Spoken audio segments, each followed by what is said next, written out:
and welcome to the Australian Formula Ford eChallenge. My name is Icky Harrington and I'm the Category Manager of the Australian Formula Ford Championship. Normally at this time of the year we'd be racing real cars on real tracks, but unfortunately that's not possible this year. So to fill the void, we're about to go racing in the virtual world. The drivers you'll watch in our eChallenge are actual competitors from our national, state and historic championships. We've also got a great mix of past competitors, champions and guys who have gone on to compete in all sorts of other categories.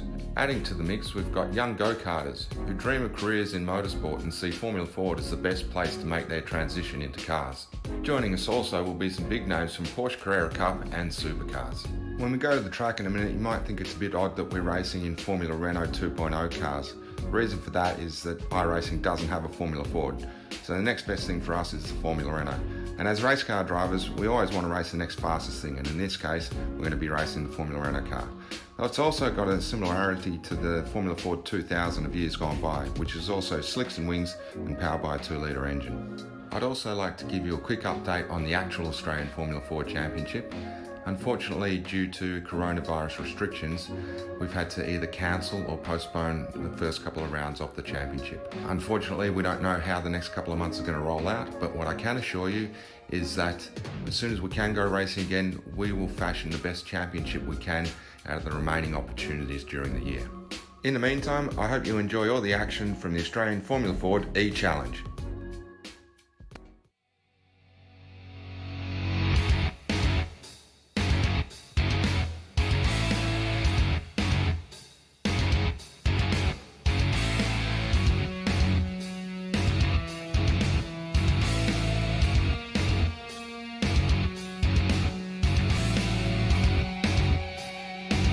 Ladies and gentlemen, welcome to the Australian Formula Ford eChallenge. Thank you, Icky, for that intro. We are here at round number 2 at Mazda Raceway Laguna Seca. This is going to be a fantastic afternoon of racing.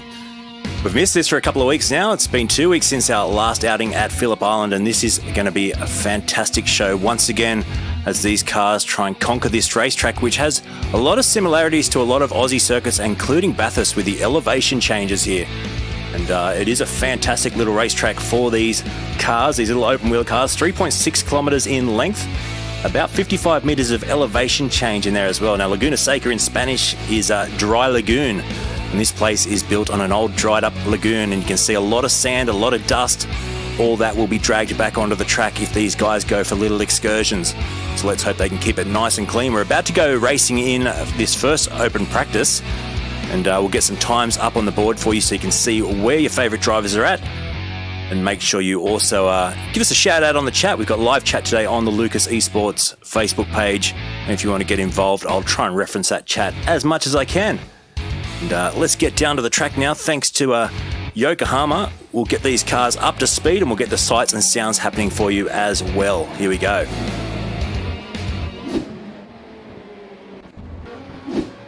So straight on board with Hunter McRae, who's out there leading the times at the moment in early practice. Oh, he just crosses. A huge crash happens going up the hill there. So, okay, not the best cross there for a live start, but we'll jump over to Adrian Sarkis. And we're going to see a bit of that tonight because there is action aplenty. Like I said, at this racetrack, it's pretty tight. These guys, all real-world drivers, have to come to terms with the way the iRacing tyre model is, the way the cars handle, and the rear end grip is not all there, especially with cold tyres. So they're going to have to just take their time and make sure they've got it up to speed. And as Adrian goes for a little bit of an excursion as well, once they do have it up to speed, obviously, and up the tyres up to temp, the brakes up to temp, these things are pretty damn quick around this racetrack. So just looking through the list there, at the moment the top 5 in this early part of practice, and we are 15 minutes into a 40-minute session here. We've got Hunter McRae, Cooper Allen up there in P2, Cody Bircher, who had a good race at Phillip Island, coming home to take the second race victory in P3. We've got Adrian Sarkis in 4 and Steve Cortis there in 5th place. Let's have a look at Steve, just running around for SSR. And like Icky said in the intro, we're in the Formula Renault 2-litre here this afternoon for the racing. They don't have a Formula Ford in iRacing, unfortunately. But it does give us something with some wings and a little bit more power, and they get to go out there and race wheel to wheel, which is what we're all here for, right? Let me quickly have a look over and see how we're going. We've got a few people already chiming in on the chat. Nice to have you watching along. Let us know where you're watching from this afternoon around Australia, around New Zealand, and all around the world. And it would be great to get engaged with you guys as well.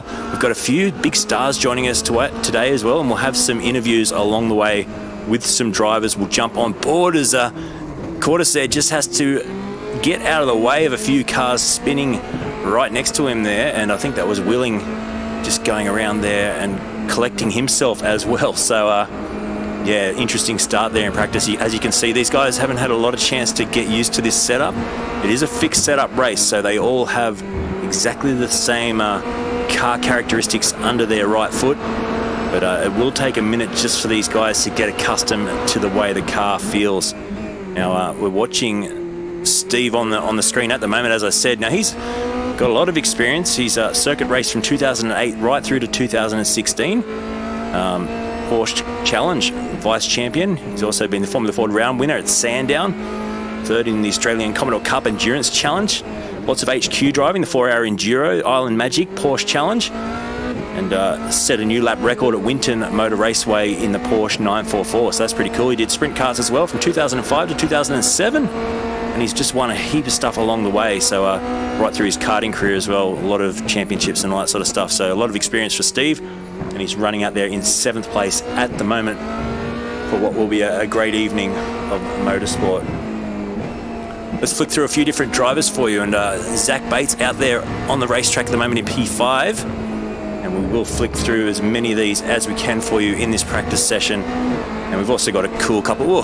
Good reaction there from Bates to just avoid that spinning car. So you can see the real life reaction times of these guys carrying across to the sim world here, and being able to just avoid that accident was pretty incredible. So good circuit, this one. We'll get a chance to jump up in the drone cam and the chopper cam this afternoon as well, to have a little bit of a look at the way this track flows. In fact, we might do that right now for you, go for a little bit of a sneak peek of the circuit in our brand new drone cam, and something we've been working on here at Lucas Esports. And what I want to show you is just the elevation change of this racetrack. So we'll flick across now. We've got this great shot of the pit lane. You can just see a few drivers trundling down the pits there, getting set to go out for a little bit of practice. But let's get our drone cam up in the air, and we'll just have a look at the way this track flows. And we do have our drone standing by down at Andretti hairpin, which is the first couple of corners of this racetrack. And we're going to get this set to just fly around for us right now, folks. And there's always a risk that this will go bad because our drone pilot's pretty new, but we'll just take it up in the air and have a look around. So you can see this hairpin right down the end of the straight as one of the cars coming out of the pit lane just takes a bit of a spin, and he's right on the racing line there as well. Now, as they do come around this Andretti hairpin, you then go through to what is turn 3 and turn 4, which we're looking over near the bridge there. But I want to go scooting across the racetrack and take you straight across to the famous corkscrew, which is around the other side of the circuit. Now, you can see it's very similar to Bathurst in the way it climbs that huge hill. And if we fly up to the top of that hill, folks, you'll see that that's the elevation change. Now, it said on Wikipedia 55 metres. It feels like a bit more than that. But we're going to fly right up there now and have a look at the elevation of the corkscrew. We'll just try and get up above it here. And we've got to go back this way and try not to crash into some bridges. But here we are, folks, at the corkscrew. Now, you're going to see right now, they climb the hill from turn 6 all the way up the Ray Hill Straight. Then they all drop down this corkscrew. Now, I'm going to try and fly down between the trees here and just show you the elevation drop that is the corkscrew. We'll just try and fly. Hopefully none of the cars crash into us here as we're hovering over the racetrack. But there you go. So there is the famous corkscrew. Very easy to lose the rear end as you come around there and end up pointing the wrong way. So let's just fly back now towards the pit lane, and we'll just check out if we can. Well, we're going to fly this thing upside down for a little bit.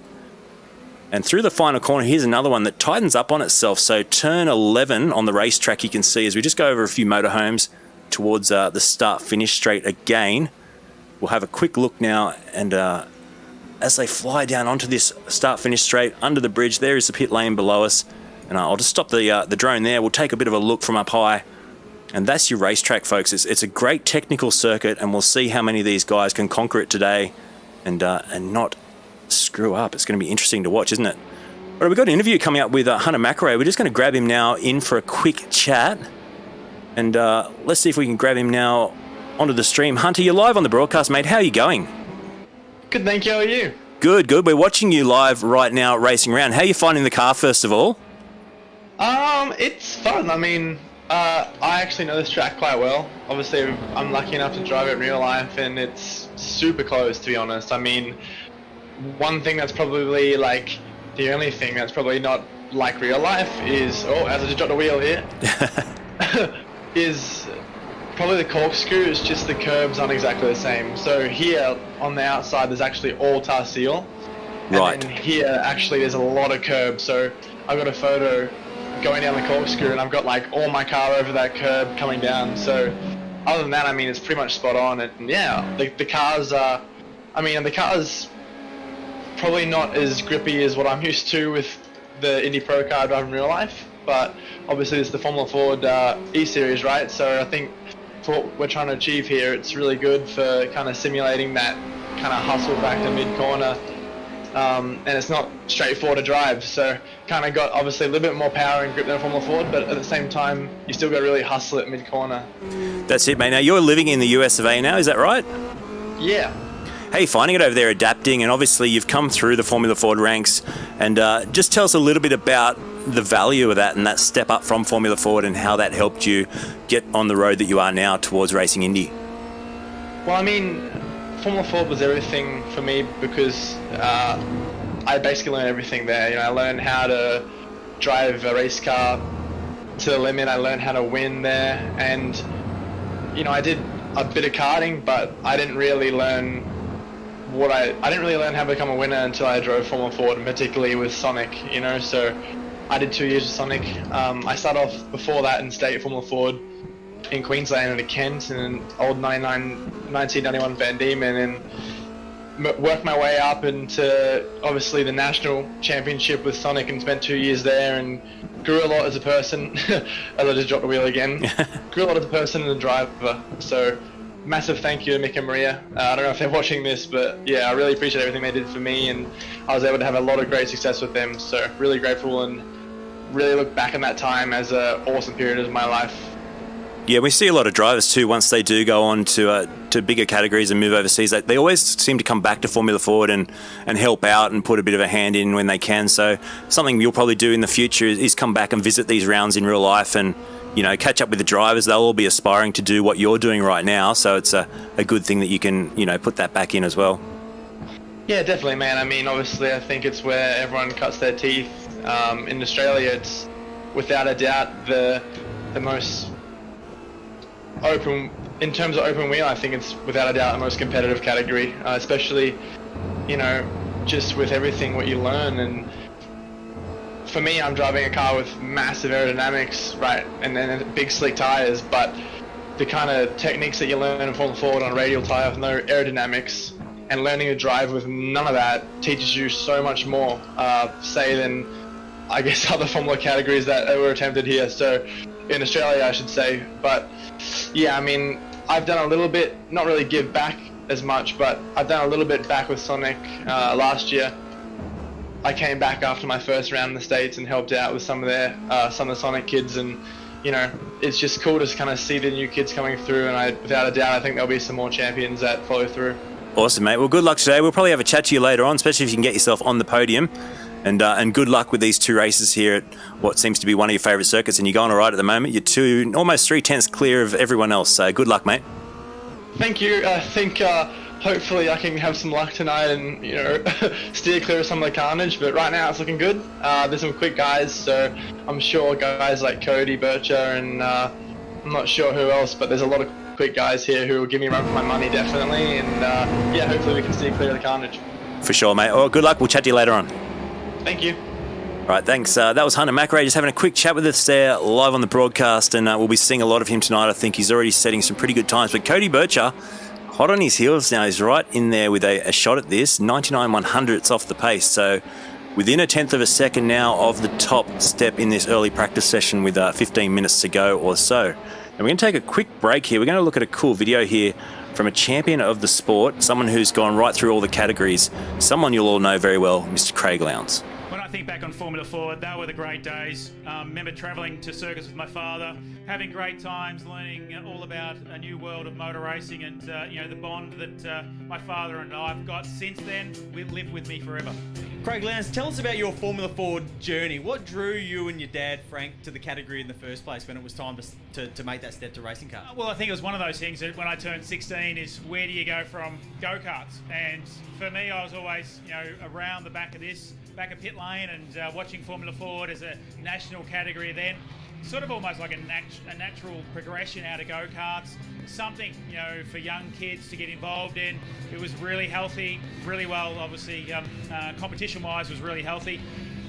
We got into a position where we sold all our go-kart parts at the end of 1990, bought an old 85 Van Diemen, started racing that in 91, we progressed in 92, and then thankfully won it in 93. So we set ourselves a 3-year window or a program to try and be able to be involved in Formula Ford, hopefully win the championship, which we were able to do, and then use that as a platform to move on to other bigger and better things. You had a great battle with Stephen White in 1993. What's the sort of overwhelming memory you have from that title-winning season? I remember I was actually being, as a worker, a qualified motor mechanic at the same time, so I was sort of working during the day as a grease monkey, working on the Formula Ford at night. I remember the time we went into Oran Park, basically equal on points. He was driving a Swift, I was driving a Van Diemen. I remember that Swift got him up there a week early, and literally he drove lap after lap after lap around Oran Park just to try and get his head around it. We went in there, we're having a great battle. He actually had a bit of a slide, broke his, I think from memory, a right rear. And that literally gave me the championship. So he ended up second, we ended up winning it. But yeah, we had a great battle all the way through the year. Now, Dick Johnson Racing was meant to give the winner of the 1993 series a test in a Ford V8 touring car. You ever think about calling Dick up and seeing if he's going to make good on the promise? I've spoken to Dick a number of times since then, and yes, it was true that Ford at the time did a promotion with Dick Johnson Racing to the winner of the Formula Ford to at least get a test drive. Cameron McConville was that first of that program. He won it in 92, and Cameron actually raced with Dick in Bathurst in the Group A back then in 93. Had that crash, unfortunately, at the top of the mountain, and at that point then Dick says, no more. I'm not going to take any more young guys on. So yeah, Dick and I have had that banter a number of times. My pathway into supercars could have been very different. Now, you went from winning the title in 1993, fast forward to just a year later, 1994, and you're making that, what's a fairly iconic move on John Bowe at Bathurst now. How much did winning that title set you up for the next phase of your career? Massively. I think if we hadn't won that championship in a Formula Ford, and as I said, back then the competition was massive. It was a national series, and a lot of these teams here in pit lane were looking back into Formula Ford to see where that next generation or next talent was coming. So for me, we lost that opportunity to have that test drive with Dick Johnson. HRT at the time called me up and asked me to do some test driving for them. We went out to Calder Park during 94. I remember being around, going around Calder Park, just betting in brakes, betting in gearboxes, all the diffs, everything that we used to do at the time.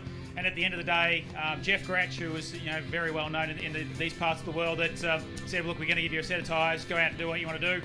I think our lap times, I can't remember where it was, but it was comparable with Thomas Maziera and Peter Brock. And then at that point, then they gave me the opportunity to be part of the team at Sandown and Bathurst. Sandown, we had a great run. Bathurst, I was well out of my depth because although I'd known the track and driven around the track, but not in a Group A or a supercar, so it took me a while to get my head around that side of it, and that's really where my future started, because I wasn't supposed to be in the car at the end of the race. Brad Jones was supposed to be in the car, but he'd done his time, so I had to then get back in the car, having that move on John Bowe at the end of the mountain straight, leading the race, the biggest race of my life, for a lap and a half until I got caught up with the back marker. It's that's the memories always stick with me, and then the opportunity from there on. History knows everyone knows what the history's been written about.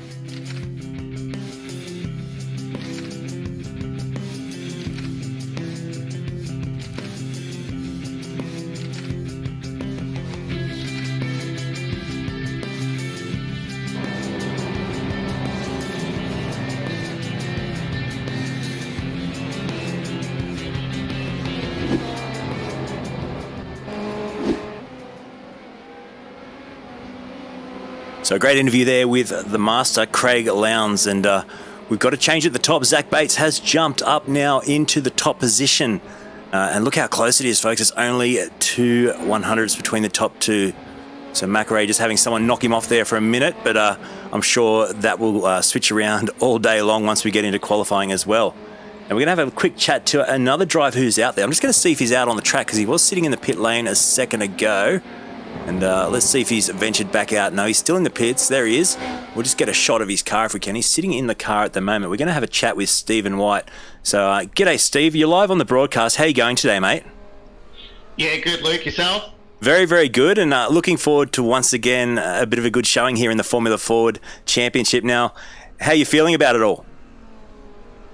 I'm coming in a little bit apprehensive. I'm still coming to grips with iRacing and these cars, and look, it's just great to see the young guys up there showing Australia their talent, and I'll be in there just making up the numbers, I think. No, you'll have a good show. Now, you've done so much in your career. It's great that you can still be involved in these sort of events, and I'm sure a lot of the younger guys probably look up to you, so don't talk that down. And so much you've done. The 93 championship with Lowndes, we just saw the interview with Lowndes, and that came down to the wire, didn't? Can you reminisce a little bit about that 93 championship? Yeah, there was a lot of pressure between us, especially coming down to Oran Park being the last round. And in race one, we had a thunderstorm just before the start, and Craig and I were battling out first and second every lap. The track was drying towards the end, and I guess unfortunately for me, I cracked under pressure. I made a bit of a bold move at the corner just before we go up on the bridge, and back in those days, the concrete wall used to be on the edge of the track and not back a few metres like it is now. And I came in a little bit hard, slid out a little bit wide, and I only just glanced the wall, but it was enough just to pop out the CV. So I had no drive from the car, and basically that sent us into retirement. And then for the final race, I started dead last, and I had to finish in the top 5 I had to finish second, I think, to win the championship, and Craig had to finish 5th or worse. And I came through and finished second in the race, but guess who won it? So look, at the end of the day, the best man won on the day, and he was the one that made the least amount of mistakes. Yeah, well, mate, you've done so much open wheeler racing all around the world. British Formula Ford, Renault Formula 3, Formula Palmer, Audi. I mean, so much experience. What are some of your highlights? Obviously, Formula Ford being a big step up for you as well, but just some of your highlights of your racing career. Let us know. I think the first part really is just having that chance to go overseas, and not only do that, but I had a chance to race for the factory Swift Formula Ford team, and that was a great learning curve to, learn from the best, really. When you've got a chance to go over there, no better company to be part of in Formula Ford, and then moving up through the different categories and having a chance to drive on the best circuits and the F1 circuits all around the world. I love the Brands Hatch Grand Prix circuit, love the Donington Grand Prix circuit, and then having a chance to go across into Europe as well. And Spa's probably my all-time favourite circuit, and I don't know if I really have a death-defying moment that stands out the best. I've been lucky where I had pole positions, I had race wins, I had podium finishes in all the categories I've raced in. Probably, I guess maybe the biggest highlight was I had a chance I did a little bit of testing in Formula 3000, which back then was the last stepping stone to Formula 1, where now I think it's called GP2. Yep. And so back in those days, Formula 3000 was as fast as the slow cars in Formula 1. So that was probably, I guess, that was probably the biggest highlight, and having a chance to talk to some of the Formula 1 teams about our future, but at the same time, you've got to produce the goods, and you've got to have the backing behind you just to do that last little bit. And finally, it wasn't me, it wasn't Marcus Ambrose, it wasn't James Courtney, it was Mark Webber that got through, and it was just good to see at least one Aussie that made it through into F1. That's it, mate. And it's just so hard. I guess a lot of guys just dream even just of getting up that next category, but you just went so far, and you got to be happy with that. Something you can look back on. Even a drive with the Holden Young Lions as well in the V8 racing team. So that's pretty cool. Yeah, it is, and you can't do it by yourself. I was pretty lucky. I had a manager in Australia, a manager overseas. I had a business group of guys around me to help support and create opportunities as well. And without that team behind you, you're just not going to go anywhere. Yeah, for sure, mate. Well, good luck today. I reckon you can get up there, so we should let you get out and do some practice. Watch out for the carnage in the reverse grid, obviously, but see how you go, and we'll try and check back in with you a little bit later. That'll be great. I think if I can just stay out of trouble, that's going to be the first goal. I think so. And the rear end, just watch it on cold tyres. These things are a little bit crazy, right? Yeah, they're definitely alive out there, that's for sure. Great. Well, have a good race, mate, and we'll chat to you possibly during the break between races. We look forward to it. Thanks, Stephen. Right, so that was Stephen White just having a chat with us there on the broadcast, and he did go right down to the wire with Craig Lowndes back in '93 for the Formula Ford Australian Championship, and only missed it by a whisker, and he's just gone on to do so many things. I cover him in another series that he does online as well. He races in a V8 series in R-Factor 2, and he's just a downright fantastic bloke to speak to, and he'd probably lend a hand to help anyone, and he's just a great role model for up-and-coming racers that want to follow the paths and see what the stepping stone is when you do go from from your lower categories, go-karting, then to Formula Ford, and then try and make the huge step up, which Formula Ford obviously helps so many kids do. So it's good. We got a few drivers now moving around in the timing sheets. We got McElrea back in the pits. He's back in front. So Zach Bates in P2. That's son of Rick Bates out there on the racetrack. Cody Bircher just putting in a few laps now. He's got the Tony Lay livery on that car. We saw a little news interview after the first round of the Formula Ford Challenge, and he was on the news out there, I think on the Orange local news, and we got a bit of our broadcast shown on there too, which was cool. So good luck today, Cody. Who else we got out there on the racetrack? Jake Foraker, we haven't spoken about yet. He's currently running down towards, I think it's the final corner, just trying to pick up where he is on the racetrack. And no, he's not. He's about to head up the hill. So we do have a curb cam just coming up, which we'll have a quick look at now as they come sweeping through this corner. You can already see a lot of dirt out there on the racetrack.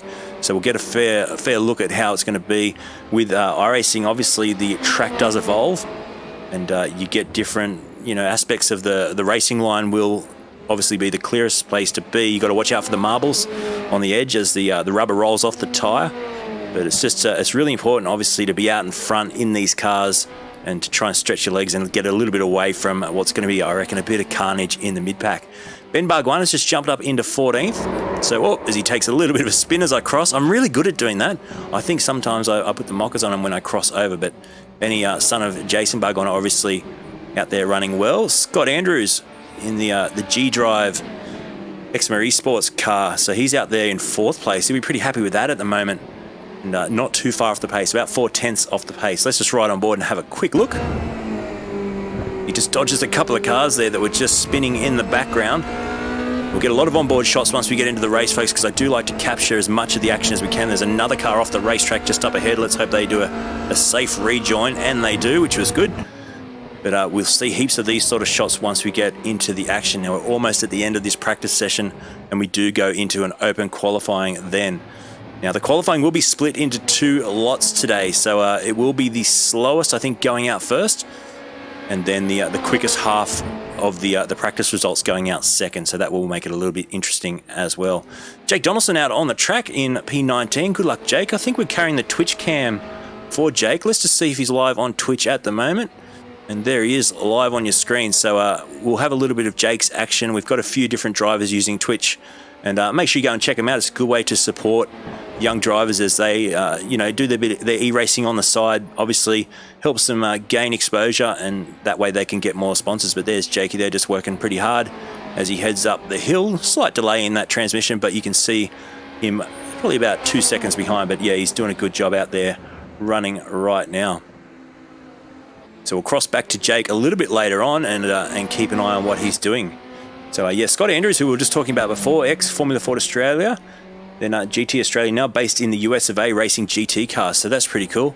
And like I said before, he's jumped up, there he is, into P4. So Scott Andrews, he's got his photo he's sent through, which is great. Thank you for that, Scott. And yeah, racing GTs over in the USA now. So fantastic to have him on board for this event. We've only got 3 seconds left in this practice, and it's going to kick us out right now, and we're going to get set to go into qualifying, folks. This is going to be good. I'm looking forward to this.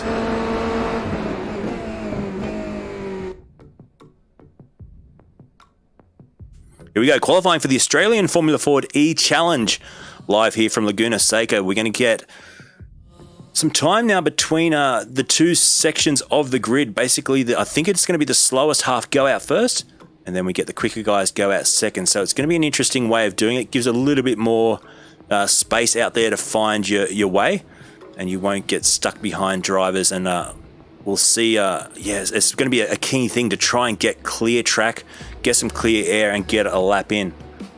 So let's go down to the racetrack. We're right on board with Thomas Kircher, who's just coming out of the pit lane. Now you can see this pit exit is quite interesting. You can see the cars just gathering up at the end. It really tightens up. I've had a few goes at this myself on iRacing, and it's quite easy to put a wheel on the dirt there, and all of a sudden you're facing backwards, and that's not good at all. So by the looks of things, we do have the slowest half of the grid out there first on the racetrack. And we'll get to check in with a few different drivers. Let's just jump on board with Stephen White at the moment. We talked to Stephen just earlier in the broadcast. And a big hello to everyone tuning in. We've got Amelia, I think it is, just saying, go Adrian, go Lockie. So there you go.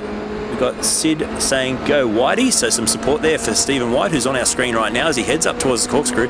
Let's ride on board over this corkscrew. You can just see right now, Hunter McRae before mentioned how the only difference is the curb there and a little bit of extra tarmac on the runoff, but saying that this track is really, really similar to how it is in real life. Now, being that iRacing do laser scan all their tracks, it is pretty cool to hear that from a driver to say that the similarities are right there, and it's fantastic. So riding on board here with Steve White, he's about to start his first hot lap, and we got Ryan Bjerke out there once again. So there's Ryan. He's for WeatherTech Race Cars. He's running around for us now, and he's in the US of A, so good luck, Ryan, today. Now, Lindbaum's just gone to the top of the times there with a 1:26.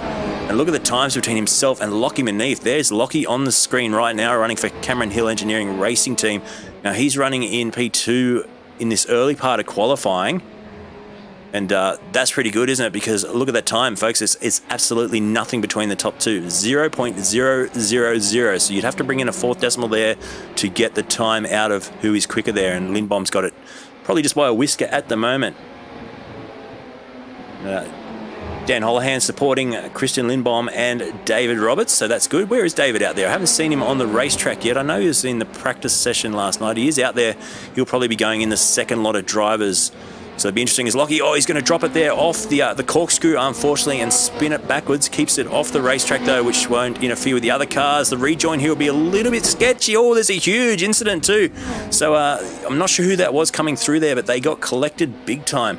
So we might see if we can work out who that was. Unfortunately, we don't get a lot of...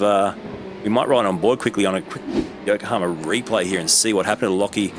You see him just coming down, and the back end really easily to slide out. Now watch the rejoin here. We'll go to a slow-mo. You're going to see a few different cars coming around the corner, getting past him here, but then unfortunately, we'll try and pick up who it was. Oh, Lockie trying to get out of the way, and unfortunately that car going through collected him, and from there on it was unfortunately quite a big accident. So we'll go back to live, but that's part of this qualifying session, is finding track position. And yeah, let's see how we go. Let's try and get these drivers. We've got Kyle Evans in P1. Let's go back to live now, thanks to Yokohama. Kyle Evans has gone to an early lead by a whole second there. Steve White's jumped up into second. Christian Lindbaum in third position. Henry Thomas Kircher has jumped up into fourth. And Terrence Nilsson in fifth place. So there's Terrence now. We're right on board with Terrence as we head up the hill. Over our curb cam, you see them swing it right into the corner there, which is pretty cool. Oh, and he's gone off onto the dirt, so he's going to hang out, keep it off the fence, hopefully, because with the amount of time they only get 15 minutes, these guys, so it's important to try and keep running if you can and finish your lap. Now, this corkscrew, so important to get it turned in there nice and clean, and be really careful on the throttle, because once the car rotates there, it just keeps going and going and going. So good luck, Terrence, trying to get that lap sorted out. Now, Kyle Evans, who's back in the pits, is a rookie, and he's starting to race Formula 4 this year, so he'll be itching for when they go racing again. He's a Queenslander, and he's in a Kent-powered Van Diemen, so there you go. Back in the pits at the moment, there's Stephen White running around. And Christian Lindbaum, he's got a cool livery on that car. We haven't checked that out yet. It's very army flavour to that one. We'll try and get a close-up if we can. We've set a few camera angles here, some close-ups. Oh boy, I don't know if I should be showing that livery.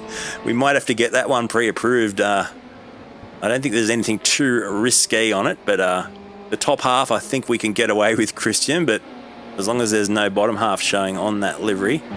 But yeah, we might have to have a word to Dan about that one. I reckon Dan might have had something to do with that livery. we might just skip away from that for a little minute. Lockie Ward out there in P6 on your screen right now. He's running around quite nicely, actually. Be happy with that in this early part of qualifying, and trying to get the lap times in.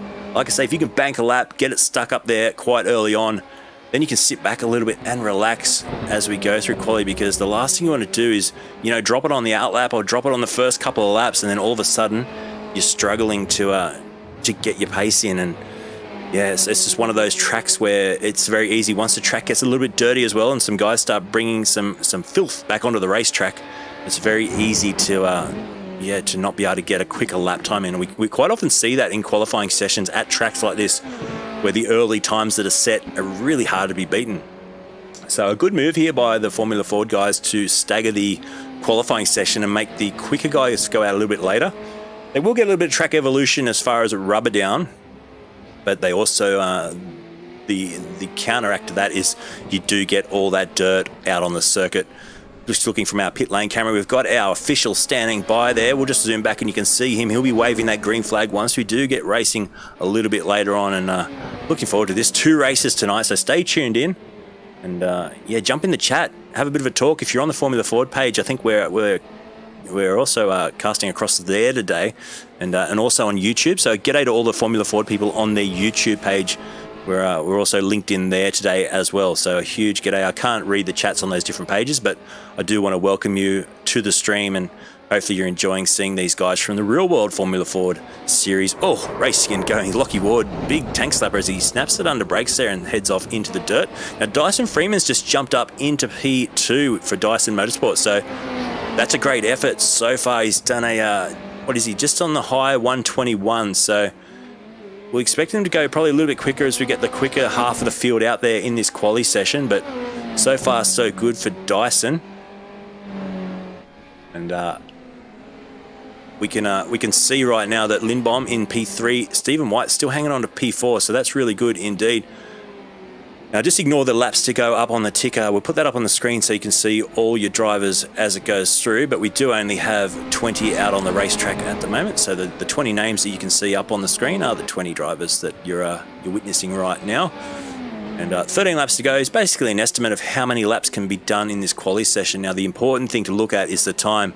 We're almost 8 minutes into quali. At the 15-minute mark, these guys will get told to re-enter the pit lane, and then the quicker guys who are quicker in practice will go out and run again. So looking good at the moment. It's really, really close, isn't it? Once you get down to about P4 on, it's super close, but there's a gap now between Evans and Freeman at the top, which someone needs to close in. Someone needs to jump up there and try and get closer to that mark that Evans has put down so far. Joshua Jackson, he's out there in the Josh Jackson Racing entry, the number 8 car tonight. So just looking down at his entry now, it's a good looking livery on that car. We'll try and get the close-up shots for you so you can see the paint jobs. And a lot of these guys putting a lot of effort in to make sure their cars look well presented, as you would in real life. Some of them running the exact same liveries that they run on their Formula Ford race cars. And that's a great looking car for Joshua. He's just jumped ahead of Lockie Ward with that lap. So he's gone up there 1.2 seconds off the pace into P8. So that's a nice effort too.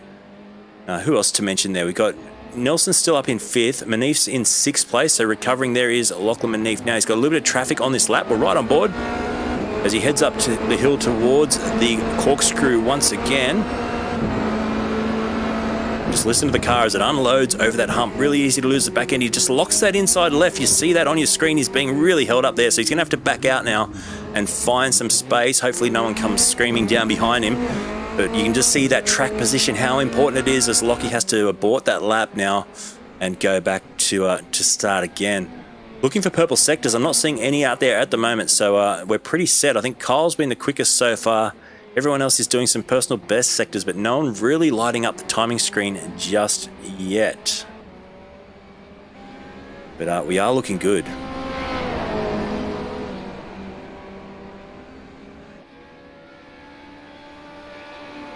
I just had to do a quick adjustment on a mic there. It was a droopy mic here in the studio, but hopefully you can hear me loud and clear. We've got Ward out on the track still. There is Lachlan Ward. Now he's jumped up into P2. That's a good position for him.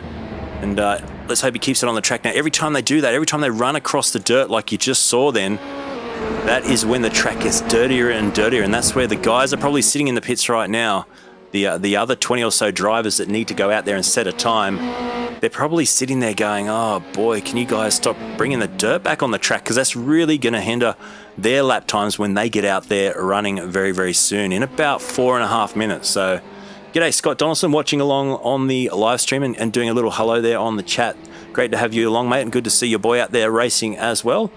And he's just cheering on Synergy Motorsport. So make sure you get those shout outs in the chat for your race teams and for your drivers, and I'll try and read out as many as I can from the Lucas Esports page. And thanks once again to Formula Ford Australia for letting us broadcast this fantastic series.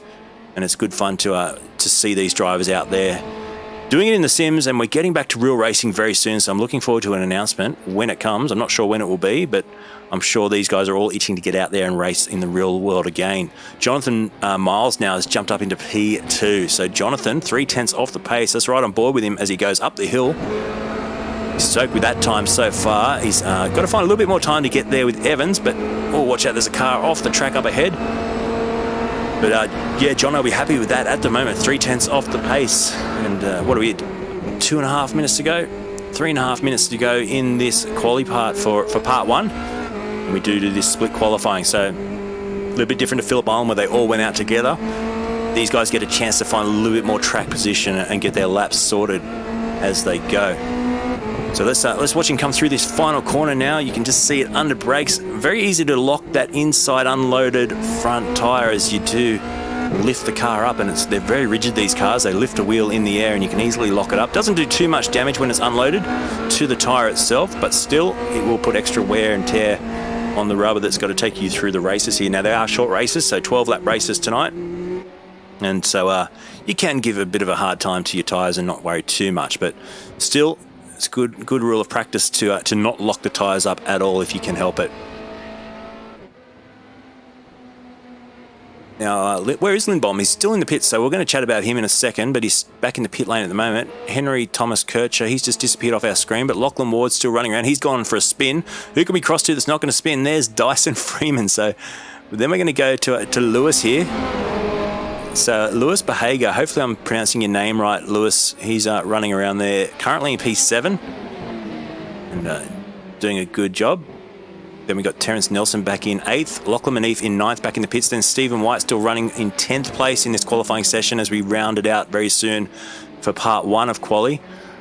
Kyle Girton running back in 11th place. We haven't talked about Kyle yet. There he is on your screen right now. And then we've got Joshua Jackson in 12th. Ryan Bjerke back in 13th and Samuel Woodland back in 14th. Steve Willing, there he is in 15th place tonight. Harrison Goodman in 16th place. Craig Denning back in 17th. There is Craig on your screen right now. We'll try and get a few close-ups of his car. And Chris Hodgen back in 18th as I cross to someone else who has a bit of a crash. And then Ryan Lowe back in 19th. So that's your 19 cars. Trent Grubel has also done some laps, but he's back in the pits. So they're your 20 cars or so that have gone out in this first part of qualifying. And so there you go, just a bit of information on Lewis there, Behaga there. He's a go-karter trying to get into Formula Ford, so that's pretty cool. He's getting a chance to run out there, and there's a few guys like that are moving up through the ranks and they want to get into Formula Ford, as Ryan Lowe just drops it there over the corkscrew. Unfortunately, you can see him trying to get it going again. We'll get a bit of a shot, zoom in as he spins it around there. Really risky spot to turn around. He gets straight back off the racetrack, so... yeah, but it's good to see these young kids that are getting out there racing with their idols and some of their biggest stars out there in this category, and they want to step up from go-karts, and I'm sure they go along to the race meets and see all these drivers, and they're just dreaming for that day they can get out there and race in the real cars, or in the Formula Ford cars. We're going down 30 seconds to go now, so the drivers are starting to come back into the pit lane. Leading us for this first part of qualifying, Jonathan Miles. And there you go, most successful driver in historic Formula Ford, driving an RF89 Van Diemen. He won 5 out of 5 races at Phillip Island Classic this year, so that's a good effort by him, and he's out there and just showing that the real world experience he's got converts over to the sims, and he's come home in first place in this qualifying session so far. Dyson Freeman just crosses and goes up into 3rd. Thomas Kircher crosses and goes up into 4th. These guys will now have a little bit of a lull while we get the next 20 or so drivers. The quicker guys from practice will get out there onto the racetrack now and try and set their time. So good to see so far. Let's get the order up. It is Miles, then Evans, Freeman, Thomas, Kircher, Ward. That's your top 5. Lindbaum down in 6th. Behager in 7th. Then Nilsson, Manif and White rounding out your top 10 in this first part of qualifying. So good showing so far. I'm enjoying this. Hopefully you guys are too. And yeah, just reading the chat there. G'day Iki on the chat. Nice to have you watching on the chat as well, mate. I read out all the comments. I don't care who makes them. If you guys want to see your favourite driver, I'll try and give them a little bit of airtime as well. Let's see if we can just bring up our Twitch cam and see what Jake's doing. Oh, it's a little bit delayed, or is he out there on the track? We'll just try and get that sorted so it's up where it is, but we may have a bit of a delay on his feed, which we'll sort out for you as we go. But you can see as we just ride on board there and have a look at Jake's Twitch cam, you can see the delta in the middle of the screen. That's the assistance the drivers have as far as letting them know how quick or slow they are on their race pace. So it's quite important. And you know what? He's out on the track. This is live. I just didn't have him selected. So there he is, folks. So you can see the at the moment, the sort of pressure he's got around him as he runs out there and gets himself sorted. And young Jake Donaldson, Synergy Motorsport, let's see what he can do in this second part of qualifying, riding with our live Twitch cam tonight. And so far doing a good job as he just goes down the corkscrew. So a slight delay in the Twitch, but there you go. Gives us a bit of a shot of what they're experiencing and what they're seeing in the car from their point of view. Oh, he has a spin, so there you go. Ben Barguana's out on the racetrack as well. Now we're going to have a chance to talk to Jono Miles right now. Jono, I'm just bringing you onto the live stream, mate. It's Luke here from Lucas Esports. How are you going tonight? And once again, congratulations on that early lead in qualifying. Hi, Luke. Thanks for that, mate. Look, it's short. It's going to be very short-lived. I'm announced by about another 20 cars. Mate, now you're racing, I'm just trying to read back through the chat there, you're racing historic Formula Fords, is that correct? Correct. About 3 or 4 times a year we get out in the historic Formula Fords and yeah, have a great time. Some pretty big grids just in Victoria, but great fun, love the Formula Ford. That's great, mate. Now, thanks once again for competing in this online eChallenge. How are you finding it out there when you compare it to the real world driving? Well, not having raced a wings and slicks car, I'm still sort of getting used to this on the computer, but you obviously lack the feel through your bum, which you get in the car, and especially in the Formula Ford, you know, you rely on it. But look, I'm sort of getting better. I've just sort of got myself a computer that's actually able to run the game properly, and I'm starting to get my eye in a little bit more, but still a long way to go. But good fun, and I reckon it's a great little series to set up in this all these strange times. That's it, mate. And Formula Ford is such a huge stepping stone for so many people. Your involvement, obviously, with the historics as well, is great. And how do you see it for the young kids trying to get up there and come through the ranks? Like, what sort of place does Formula Ford play in all that challenge of moving up into your career?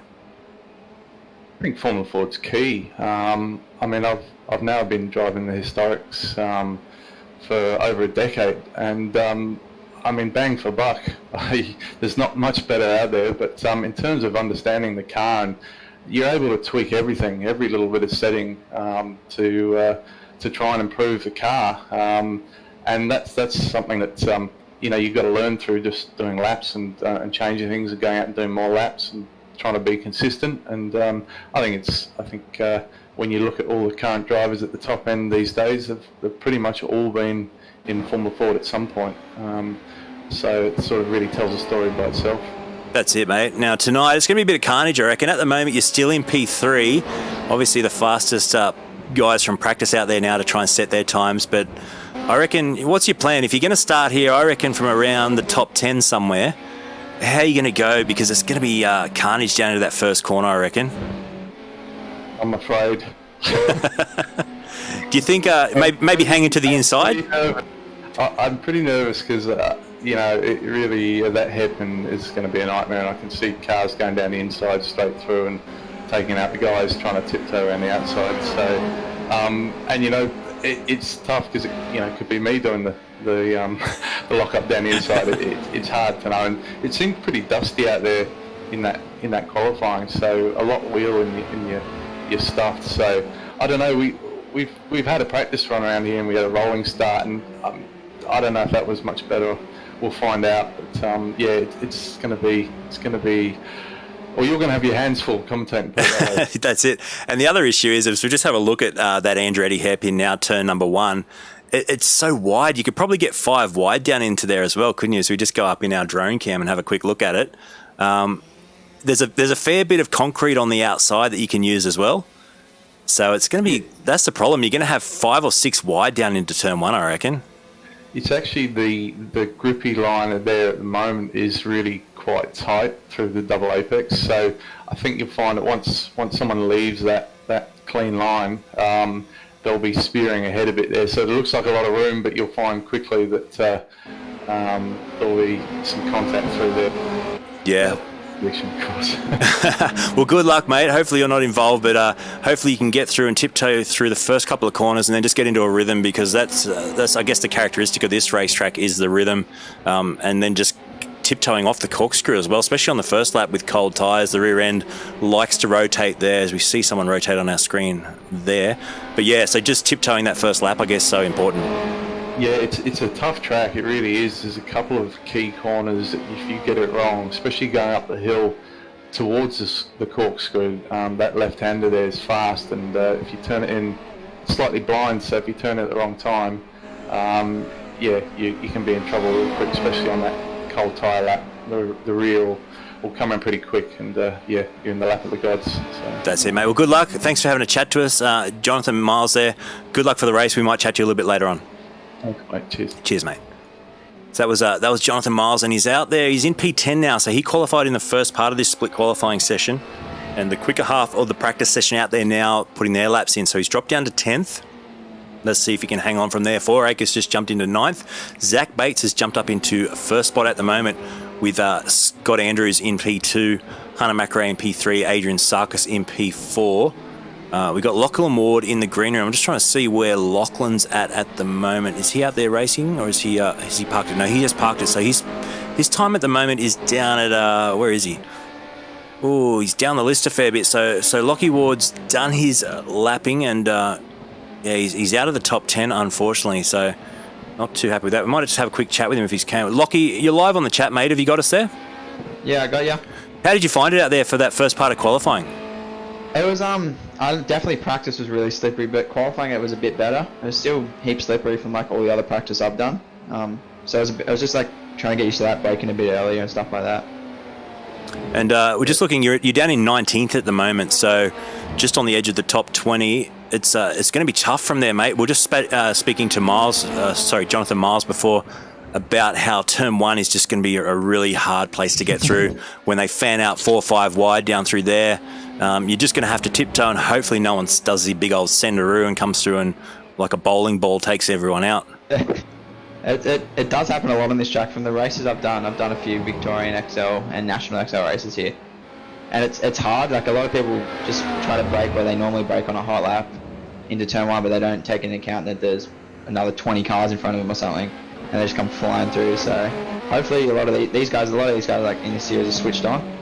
So hopefully we can get through there cleanly, but there's bound to be some sort of action, as you know, into turn like 1 and 2. That's it, mate. Well, hopefully, like I say, hopefully it's clean and everyone can just find their feet, and we can have a good 12 laps of racing in the first one. Then there's a different story then for race 2, where we got the reverse, I think, top 20. That will once again create a little bit of mayhem. But we wish you all the best of luck for the racing tonight, Lachlan, and good luck. What are you doing in your career at the moment? Just let us know quickly.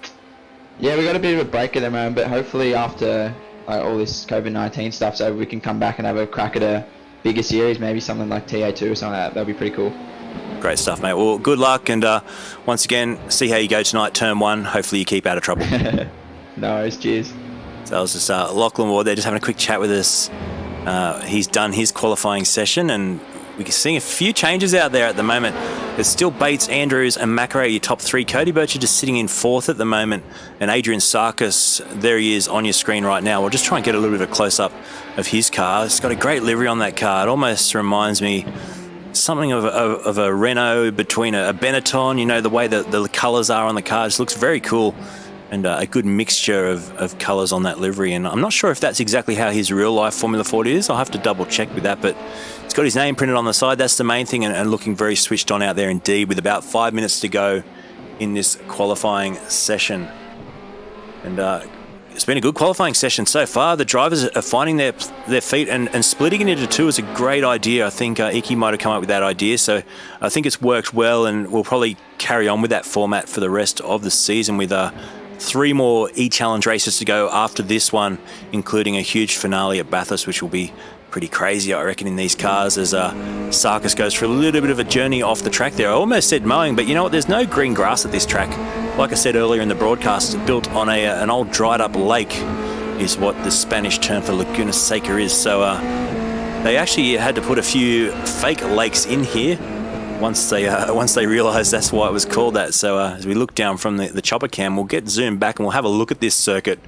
And yeah, it's just a great racetrack to race on, but it is very, very technical. You can see the amount of sand out there. Now that will impact the drivers once we get into the race as well, with 4 minutes to go. Seeing the corkscrew now from above, and they drop down there. It's like dropping off the top of a 3-story building probably as you come down there. And then you sweep down through these corners. They camber up a little bit there through what is turn 9, Rainey Curve, I presume named after Wayne Rainey, the famous motorbike rider. And it's just a great racetrack, all that undulation, all the ups and downs. We look at the pit straight now as there's a lot of cars that have already done their qualifying sitting in the pits. And there goes Sarkis to cross the line. Does he improve from P6? No, he stays there. So he's starting another hot lap now. So we'll look out on the track. We'll see if anyone else can... We've got William Liston out there in P14. Now, Ben Barg1 is just behind him in the timing screen. So also Todd Willing in 16th. So William racing for the Listic race cars today. So out there on the track representing, and it's good to see him running in 14th. That's a good time at the moment. You can see it's pretty close to the top. Bates and Andrews, it's only 8 100ths between them. McRae's 2/10 off the pace. Birch's 6/10 off the pace. Evans 6/10 off. Sarkis as well, 7/10 off them. McHugh 8/10 off. Alan Curtis in 9th is a second off the pace, and from then on it's about another second between the next 12 or so drivers. So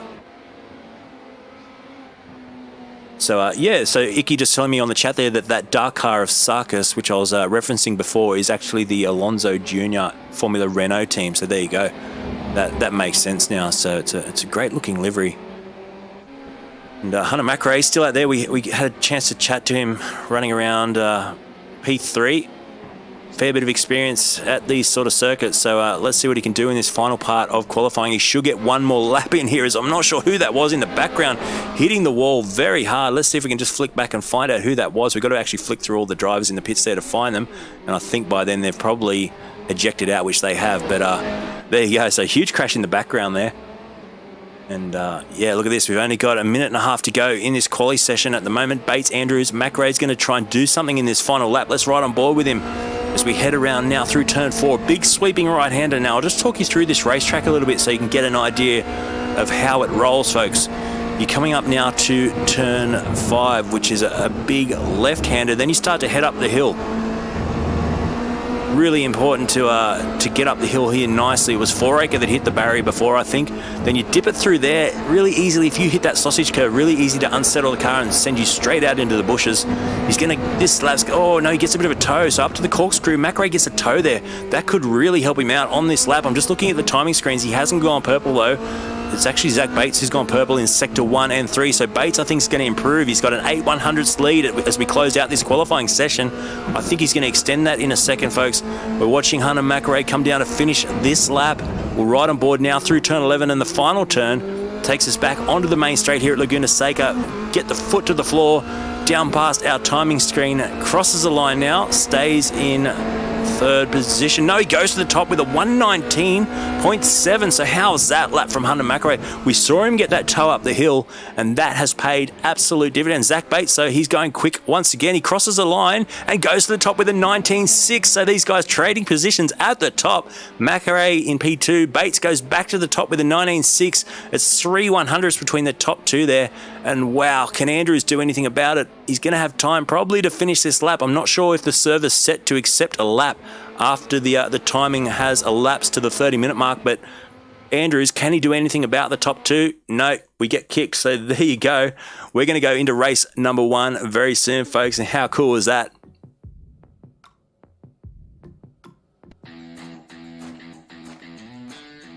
Righto, so race 1 of the Australian Formula Ford eChallenge. We'll get the grid for you up on the screen. The official grid right now is going to be Zach Bates off the front row with Hunter McRae in P2. Then Andrews and Bircher off the second row with Allen and Evans off the third row. Sarkis and McHugh off the fourth row. Cortis and Grubel off the fifth row. That's your top 10. Then we've got Barron and Foraker off the sixth row. Let's go over the page. We've got a heap of drivers out there. Lindbaum, Miles, Listic, Bargwana back there in 16th.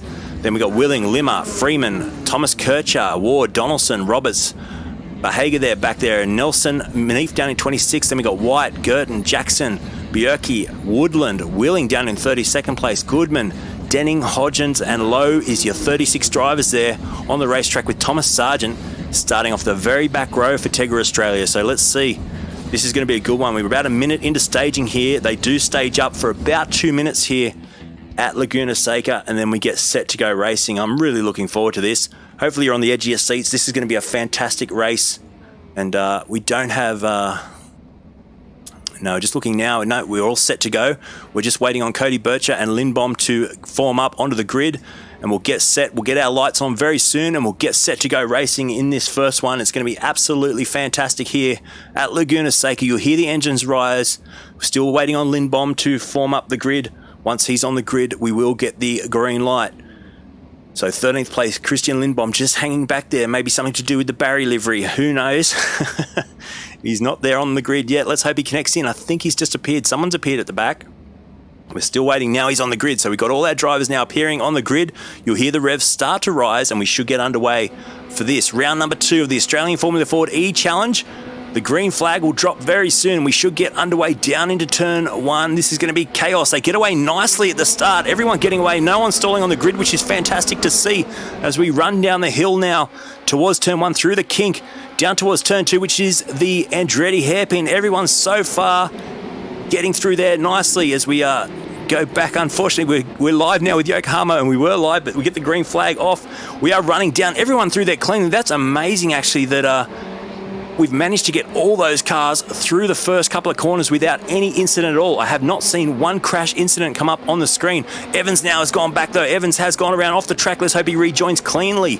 And so huge start to the race there from these drivers. We're right on board with Evans. He gets it going once again, but you can see he's really hot in the mid-pack there.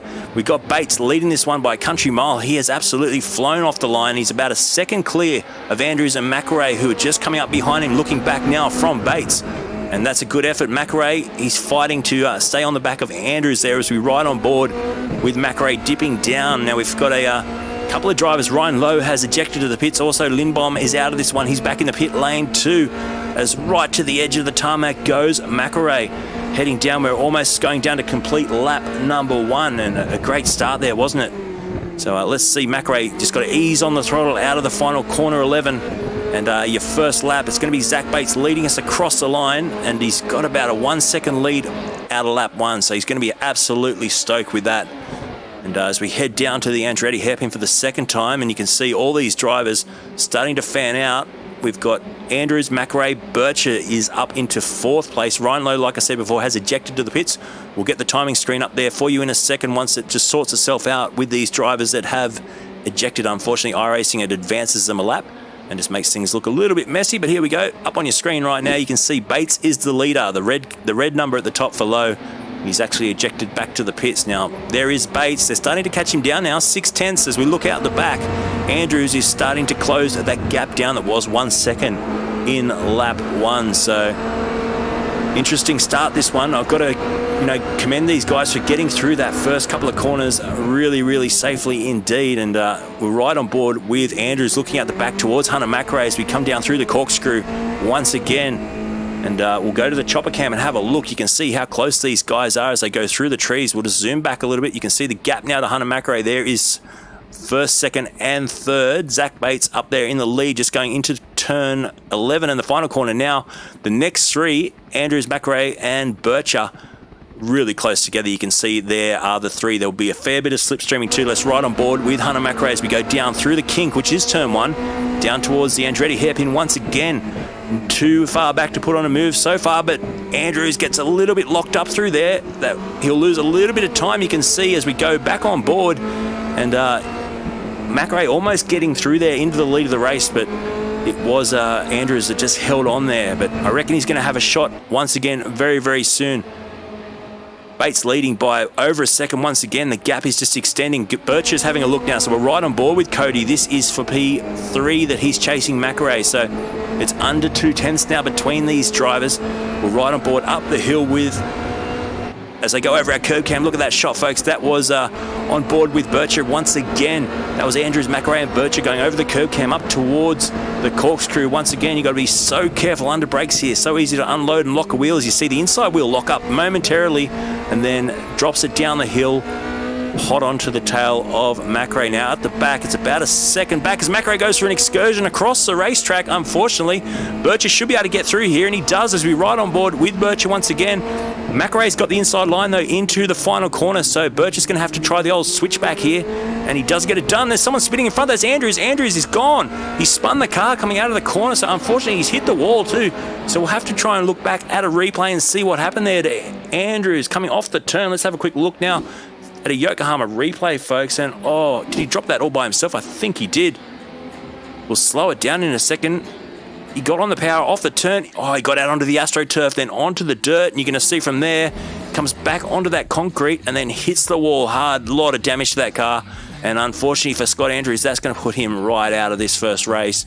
So big incident there. We also had Jono Miles have an incident too. Let's go and have a quick look at that if we can on the Yokohama replay. And let's see what happened to Jono. Coming down up to the corkscrew. Does he drop it at the corkscrew? We'll have a look from on board. Yeah, he takes a bit of dirt. And then what happens? Oh, he spins it back around, and hopefully no other cars are involved. He stops it there. Oh, he reverses, spins it round, pirouettes the car, and gets it going again. But unfortunately for Jono, that's going to put him back a stack of places. Let's go back to live, folks, back to the front, where Zach Bates still has a 3-second lead here at this racetrack. So he's really running away in this first one. Don't forget, though, the second race will be reverse grid, so that will put him back in the pack. Hunter McRae, he's hanging on to second at the moment with Cody Bircher in third. Cooper Allen now onto the back of this fight as well. We're right on board with young Cooper. Cooper Allen Motorsport runs down the pit lane. He's got behind him Brady McHugh not far back, and you can just see a car coming out of the pits there as well. So on the racetrack though, look at this battle between Bircher, who are right on board with, and McRae. This is really, really hotting up now, isn't it? Just listening to this little 2-litre as Bircher puts a wheel out on the dirt. You don't want to do that. That's where you can really lose some time or even lose the car completely and hit the fence. So luckily he keeps it together there. Now we're running down towards turn 5, sweeping through here. He's pretty quick through here. You can see him just catching up on the back of McRae once again. Cooper Allen, as we look out the back, not too far behind. We head up towards the curb cam once again. There they go over the curb cam. And up the hill now towards the corkscrew. This is the Rahal Straight. We go up there. You can see this really important to get your braking marker right. Just as it starts to kink to the right, you get hard on the brakes. Then you just got to trail brake through there, drop it down, be really careful as you get on the throttle. The road really cambers up through here, so you can really throw the car through the corner there. And same with this right-hander as we go through what is turn 10. You can sort of throw it down towards that sausage curve and let the car really ride through there into turn 11 now. Hard under brakes there, catching right up onto the back of McRae once again. So let's look through the field. We've got a good battle down here between Scott Wheeling and David Roberts. So David Roberts there just flashing a little bit in and out with his internet connection, but we will ride with this. Steve Wheeling, he's doing a good job there in 17th spot. Now this is one of our closest battles out on the track at the moment. So we will stay with this for a half a lap or so. And Steve, let's see what he can do here. Can he chase down David Roberts and put a move on? David Roberts, very experienced racer in front of him, and he's also got Scott Andrews now, who's had that misfortune, just behind him. So about 5/10 back there is Andrews, who's got a nice clean set of shoes on that car. So Steve Willing goes up a spot as Ryan Bierke is out of this race. He's in the pit lane, unfortunately for him.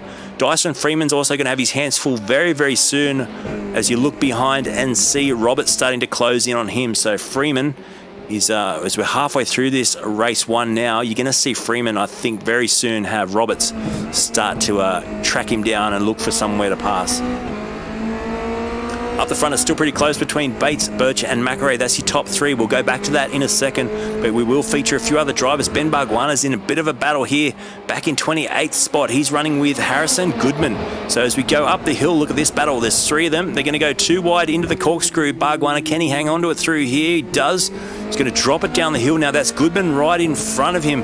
And I think it's the lap car of Stephen White in there as well. So there is the lap car. He just goes to the edge of that car now and gets past... no, sorry, that was Goodman. He put the move on. So it's White in front of him. So we've got, I think it's a lap car in front. Oh, he locks the rear there. You just heard the compression lock under brakes there.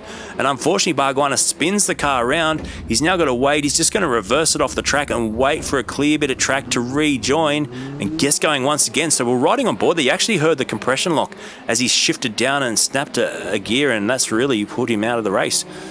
Freeman, look at this. Like I said before, got his hands full, doesn't he? You can see Roberts all over the back of him now. This is for position. This is for position 15. And Roberts should be able to have a bit of a dive down here towards the end of the straight, and he does. So Roberts puts the move on nice and clean between these drivers. You can see Roberts carrying a fair bit of damage on that rear wing. Now you see him, now you don't. He's back again. So hopefully his internet connection holds out for us this evening. But we're right on board with Freeman. I do apologise for his name on the screen. We'll try and fix that for race 2. But Dyson, it's just not showing up as it should. In fact, I'll try and do 10 things at once and fix that right now on the fly. And Dyson, he's let a position go there. He's also got Willing as we look out the back, not far behind him as well. So he's going to have his hands full once again. We might stay with this view as we head up the hill. I reckon Willing might put a shot on him very, very soon, folks.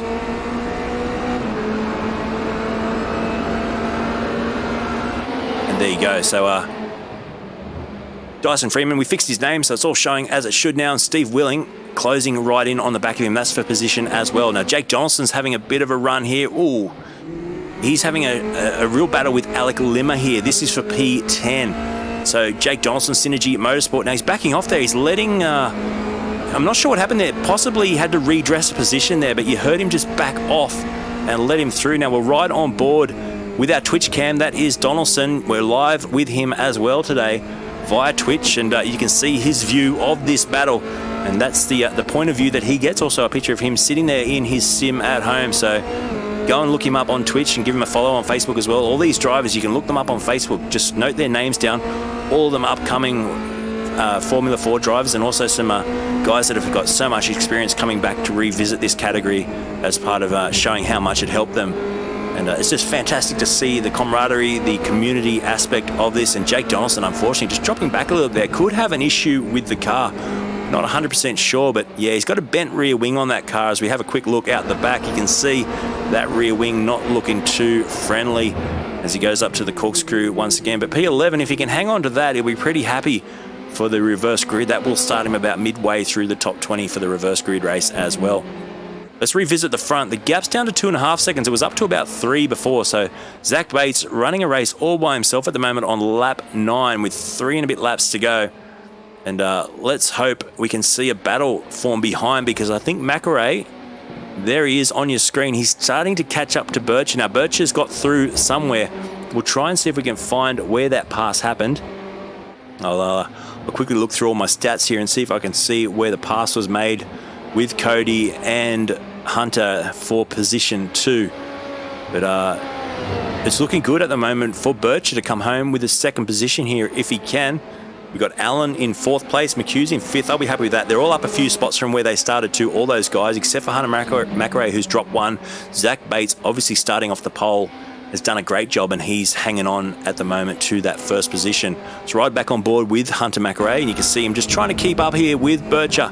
So the young Formula Ford driver looking forward to getting back to Formula Ford racing this year is Cody Bircher once we get underway very, very soon. And he's being chased down here by Hunter McRae, who we're on board with. And we get this great shot from the front of the car. And you can just see right down on the nose cam here, he's getting closer here, right up onto the back of Cody Bircher.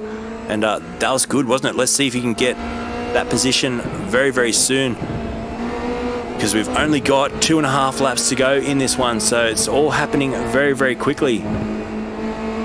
Now, I can't see where that pass was made, so we'll have to let that one rest, unfortunately, folks. I was looking through to see if I could find the Yokohama moment where the pass happened, but unfortunately, it's not going to show up on the screen. But we've got a few other drivers at the moment. Oh, so Hunter McRae had a bit of an incident. I'm just trying to find, this might be the answer to the question I was just asking myself there. We'll go to a quick replay and check this out, folks. It was Hunter McRae actually going off the track, so he touched a bit of the dirt there, and I think that there is probably what let Birchip through. It was. So it was his own doing. He went off the racetrack, and that's the replay of the incident where Cody got past. So we'll go back to live, but there you go. So that answers the question. I did end up finding it on the telemetry there for me, and we're seeing a bit of lap traffic play into this as well now. Could this be something that, you know, gives Zach Bates at the front a few issues? We're looking at this battle now as we're on board with McRae. He's right up beside Bircher in the Tony Lay Formula 2 here, the Renault Formula 2, and I tell you what, this is as close as it has been in the last few laps now.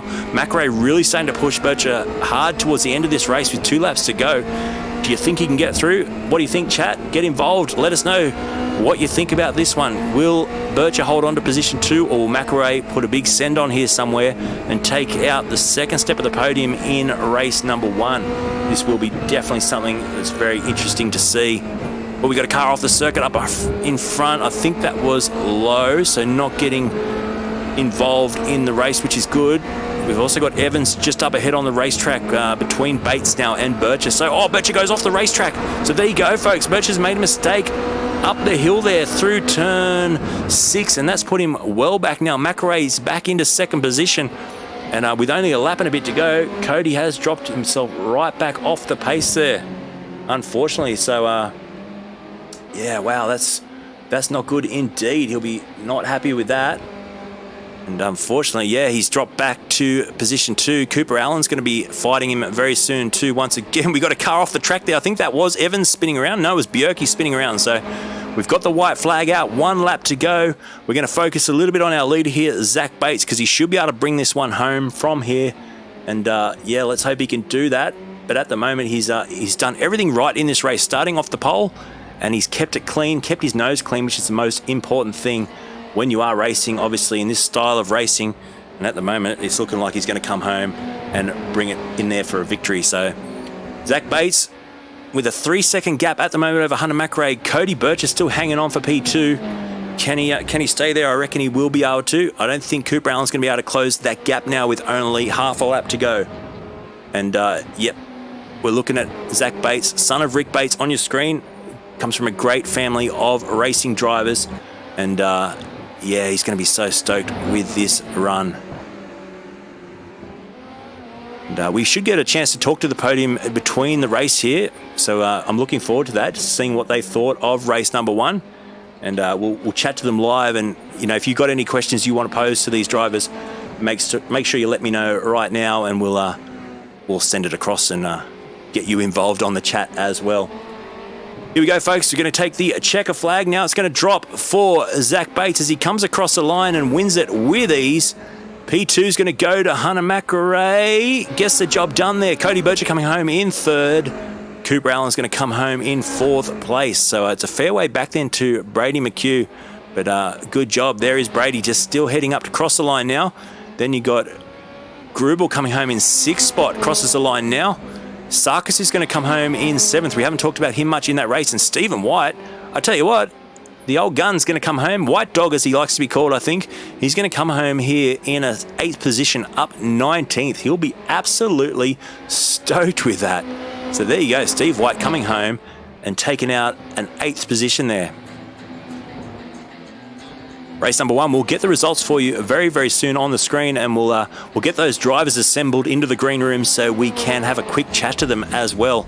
And what a great first race. Don't forget, we've got a second race coming up in a second, and that's going to feature your drivers in a reverse order, which is going to be crazy indeed. Now we've got Zach Bates. Zach, you're in the live broadcast booth, mate. Congratulations. That's a fantastic victory. Yeah, thank you. It was good. I had a bit of a dodgy start. I ran off and went wide in one of the corners, and they caught back up. But yeah, I was kind of lucky that Scott took himself out, so I had a bit of a lead, and I just managed it. Yeah.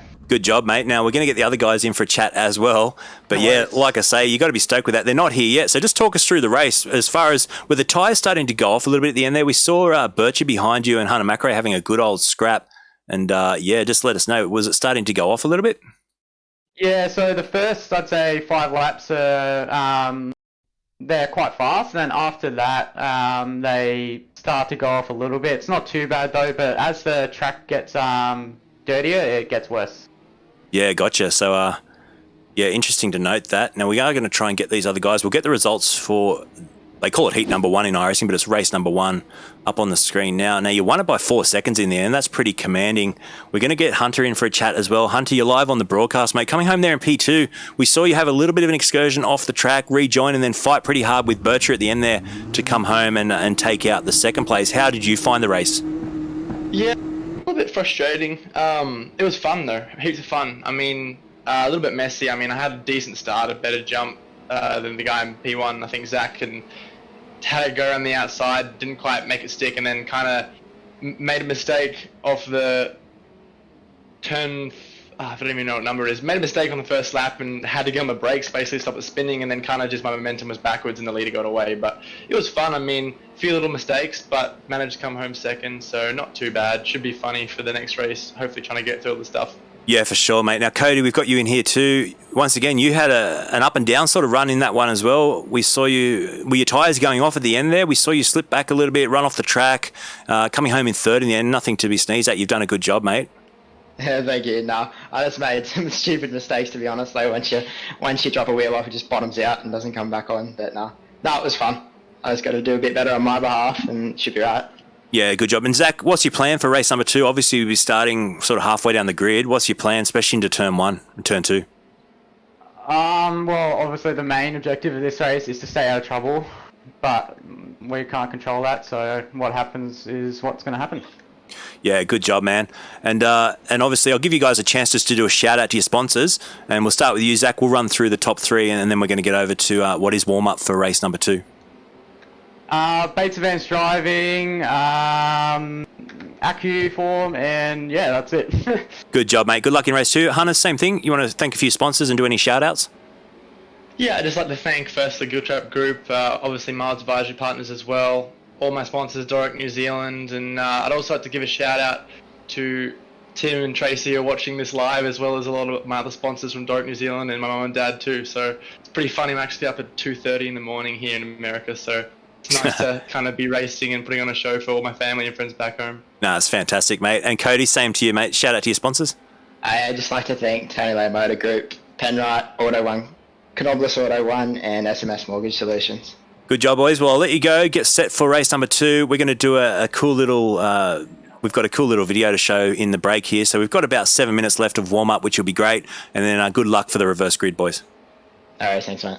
Thank you. Right, so that was your top 3 there. I'm just going to drop them back into the green room, and then we're going to just show another special little interview that we have here. And once again, a big thanks to all the sponsors here for this Formula Ford eChallenge, for the Australian Formula Ford eChallenge. It's been great so far. We've still got one more race to come, so don't go anywhere. But in the meantime, we're just going to show you another cool little interview with someone who went through the ranks of Formula Ford and went all the way to V8 Supercars, Mr. Davey Reynolds. When I think of Formula Ford, I think of young kids, hard racing, good slipstreaming, and just a lot of fun. David Reynolds, tell us a bit about how you got involved in Formula Ford in the first place. It was actually through my old man and the Wodonga Motorsports TAFE course. Doug Partington ran that, and they basically got a car, and somehow I was nominated as the driver as a young kid, and straight out of go-kart, straight into Formula Ford. Learned a lot of fun, and yeah, I was very young though. So that sort of set the scene for you to move to Sonic and eventually become a champion, Australian champion? Myself and my dad got a car, and we tried to make our own team, and realised a couple of rounds in that it's very, very difficult. And then the next year we went with a bigger team. Well, the best team in the sport was Sonic at the time, so we ended up racing for Ritter, and yeah, ended up winning the championship at the end of the year. That seems to be a fairly standard progression through Formula Ford. Start out at state level, move to a big team and win a championship. How competitive was your championship year? How difficult was it to win an Australian title? Oh yeah, it was pretty difficult. At the time, it was like my world championship.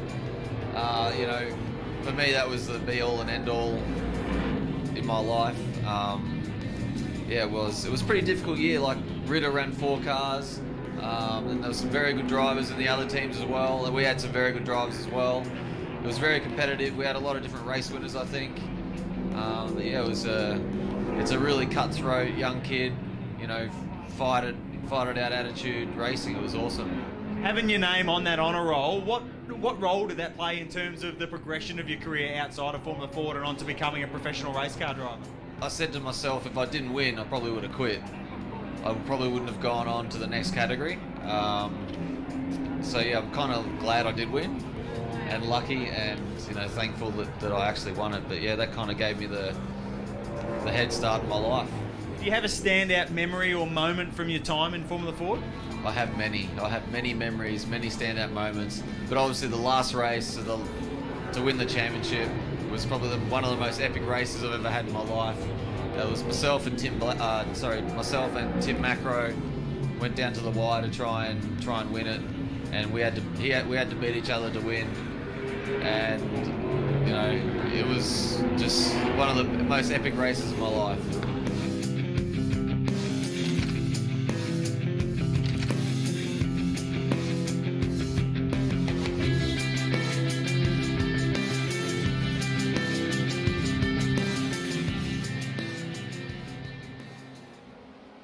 Great there to have an interview from Davey Reynolds, who's gone so far in his career, and obviously starting out Formula Ford, and everything he said there is just fantastic. So we're just finishing off our warm-up session here. The drivers are out on the racetrack. As you can see, we'll go back to live pictures right now. Once again, thanks to Yokohama. And there is your time. So Scott Andrews, that is, up the top there. It's just running off the circuit as I cross over to him. He's currently leading this warm-up session, which is good to see. Now, remember, it's going to be a reverse grid. We will get the grid for you just before the race starts, and it's going to be interesting to see how the likes of Bates and McElrea and Bircher and those other guys, as we see Sarkis, I think, just hit the wall there. That's not a good way to be warming up. Yeah, it's going to be interesting to see how those drivers come through the field and take it on. It's going to be, bit of a drop there. I think that was, he collects him too, so I think that was Ward. So that was an interesting little combination of corners there for Andrews. Sarkis got it going again, so 3 or 2.5 minutes to go in this practice session. And like I say, it's going to be interesting to see these drivers come through the field. The likes of Bircher that finished up the top there with Bates, who obviously took the win, coming through and just see where they can position the car. And the most important thing, obviously, is just to keep out of trouble, because there's going to be a lot of trouble. I just want to pre-warn you folks, I think there's going to be a lot of trouble down to turn 2, which is the Andretti hairpin. They call the kink turn 1, so just as the car sort of goes down, it does kink a little bit. We'll just take you up again for a quick fly in the drone cam, and we'll show you exactly what I mean there about that turn 1. So as you're heading down the first straightaway down towards turn 2, which is the Andretti hairpin we're just looking at right now, this is the kink, turn 1, as we're just flying down where the cars are now coming across. And you can just see that kink there is going to be where they really pinch each other. And it's going to be interesting to see if they can all get through there without incident. We'll just fly down under the Laguna Seca bridge without hitting it. And you can see the drivers just getting set. Someone's doing burnouts in the pit lane there. I'm not sure if that's something that gets accepted, but we'll have a quick look anyway, because it is all in a bit of fun. And our drone cam is on the spot there. Let's pick up who that is. Is it Lockie Ward, I think? Just trying to pick up who that driver is. And drone cam on the case there. We might have to report that one to the officials. Something that gets frowned upon, I'm sure. But all in fun here today, and that's what we like to say. It is all about just getting out there with your mates that you're missing racing in the real world with. And I think it is Lockie Ward. I'm just going to try and find him. No, it's not. Yeah, it is. He's just having a lot of fun out there. So caught by drone cam. And he'll have to go and see the stewards later about doing that in the pit lane, I'm sure. It was a nice burnout though, wasn't it? Righto, so it's Andrews, Bircher and Sarkis. That's your top 3 in this practice session. They're all starting to get in on the action now in the pit lane for a little bit of fun. And this is what it's about as well. It's not super serious. These guys, when they get out on the racetrack in real life, they take it so seriously. But in the sims, when they're doing these sort of events, it's just about having a bit of fun, releasing a bit of steam. Obviously, they're all feeling a bit cooped up. The race cars are in the garage. There's only so much polishing you can do at the moment, and they're going to be keen to get out there on the racetracks again. And I'm looking forward to going down to the likes of Wakefield Park and such to see them racing very soon. Now, we're going to get booted out of this warm-up session, and we're going to go straight into race number 2 very shortly, folks. So Bircher with the early lead there in the warm-up. That's the time he's put in. Race number 2 coming up for you right now. And we'll definitely save that footage of the burnouts. And here we go. They're going to start gridding up for us right now onto the racetrack. And it's going to be Andrews off the pole by the looks of things. Let me just get the grid forming for you right now from our Marshall's post, and here is the grid for you up on the screen. It's going to be Scott Andrews out of P1, Steve Cordes out of 2, with Joshua Jackson out of 3, and Freeman out of 4. Wheeling and Roberts out of 5. I reckon Roberts will have a good run from there. Donaldson out of 7, with Miles next to him out of 8th place. Liston and Girton out of 9th and 10th, and Foraker and Limmer out of row 6. Over the page, we've got White and Sarkis, Grubel and McHugh. Then we've got Allen and Bircher running from P17 and 18. Macrae and Bates, they're from 19 and 20th, they're reverse grid, obviously. Then you got the other guys that were in position. So Thomas Kircher there. Then Ward, Nielsen, Bargwana down in 24th place. Goodman, Hodges, Evans, Barron, Behager there in 29th with Bjerke, Denning, Willing, Woodland, Lowe, Lindbom off the back with Lockie Manif. Let's hope he can have a good run. Thomas Sargent off the back as well. Righto, we are getting set to go racing. A couple more guys just to grid up here, and then we should be set and ready for what will be our final race of this round number 2. And Scott Andrews on the front row will lead us away. We're getting set. The green light will come on very soon, and this feature race is going to be absolutely exciting. We're just waiting for Dave Roberts. He appears on the grid now, and so we're getting set here for a start. Our official will wave the flag very soon. He's got his cool shoes on today, thanks to iRacing. And here we go, folks. We've got 34, I think it is, cars. I think we've all gridded up. Everyone's there at the moment. Yep, no, 36 cars just gridding. We're waiting on Bircher, Manif, and someone else at the back. Lindbom, I think it is, to grid up. Then we will be set to race. We're almost 2 minutes, which is the 2-minute mark when we have to go green. They're forced to go green at the 2-minute mark, so we should hear the revs start to rise very soon. And then we'll go green here at Laguna Seca for what is our second race of the night, reverse grid. And here we go. Revs starting to rise. You can hear it now. Let's watch the getaway for Andrews off the front row. We'll see the green flag drop any second now. Revs are rising. Here we go. Green flag drops. We're underway here for race number 2. Good start by Roberts in the mid-pack there as well. You saw him get away really well indeed.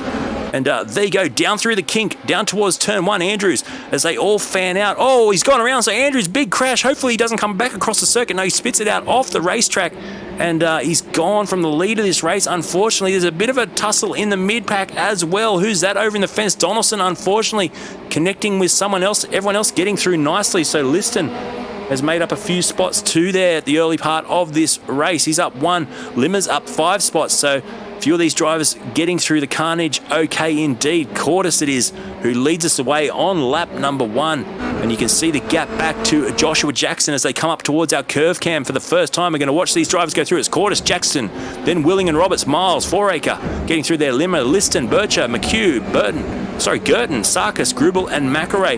They're all flying over our curb cam as they head up the hill here at Laguna Seca. Great angle, that one, and we're looking at Cordes down through the corkscrew on lap 1 here. Lap 1 of 12, and he's got a nice lead indeed. There's a big battle brewing here between Miles and Foraker, though. Look at this. They're close as we jump on board. Is he going to have a look? We're looking back towards Foraker, and he was thinking about the move. He may go back for the move into the final corner, turn 11. He's got the inside line, but he just thinks better of it and hangs back there off the back of Mills. Cooper Allen, unfortunately, out of this one. Harrison Goodman's also gone from this race. Cordes goes across the line, leading us on lap 1. That's a great effort, isn't it? And there he is. Good gap over Jackson in P2 at the moment. Then you got this battle between Miles and Foraker. This is going to be hot, I reckon. These guys are really going to have to battle it out hard as he's slow off the turn there. You can see Foraker looking either way. Foraker's now in a bit of trouble with Alec Limmer starting to put pressure on him. We'll ride on board with Foraker and look back towards Limmer's car just behind him. So, and Bircher now as well is in the mix. So Bircher's all the way up from the back of this reverse grid. He's come up 12 spots in the opening lap. So that's a cracking move. I think he's putting a move now on Limmer. He does. He goes up a position there. So Bircher's flying through this field, trying to see where Bates is. I don't think he's running. Is he out of this one? I'm trying to see where he is. Oh, there he is in P12. So he's up 8 spots. And Ben Barguana's up 14 spots as well. So we're right on board once again with Bircher as we head up to the corkscrew. Can he get a move done here on Jono Miles? He's got 4 acre just in front. Big flash out of the back of that exhaust on Jono Miles' car. Bircher's really looking racy here as he comes down the hill, down towards this big sweeping turn 10. And Macaray's in the pits, unfortunately. So I'm not sure what happened at the start. We might try and get a replay and see if we can work out what happened at the onset of the race there, but Macaray definitely back in the pit lane, and I'm going to go back and see if there was a crash registered for him. There was, so let's see what happened to Hunter at the start of the race. Go to a quick replay now, folks. Thanks to Yokohama. Here we go. So Hunter was just going up towards the corkscrew, and we'll see if we can slow it down and see what happened here. There's a melee of cars. There's cars everywhere, and he just got spun around, so the inside wheel just got into the side of him, and that spun him around, as that put him into the line of a few other cars as well. Steve White, I think, may be involved in that one, and that spun him right around. Unfortunately for Macaray, he was going so well tonight, and that's going to put him right out of this race, back to the pit lane. Wow, let's go live. That was a huge crash. We might have to review that later at the end of the race. Let's go back to live. It is Steve Corder still out in front by a country mile at the moment when it comes to the racing terms. He's 4.6 seconds in the lead. Joshua Jackson there coming up to the corkscrew. He's got a lap car of Goodman in between them. Jake Foraker on the back of Jackson, not too far behind, about half a second. Cody Bircher just behind him. Then you got Jono Miles battling hard with Brady McHugh. So these guys all over each other once again. And some good clean racing between these drivers as well, as we come to expect. We've got Adrian Sarkis back in the pack, and that was Jono Miles going off the track there, so he's lost a few positions there.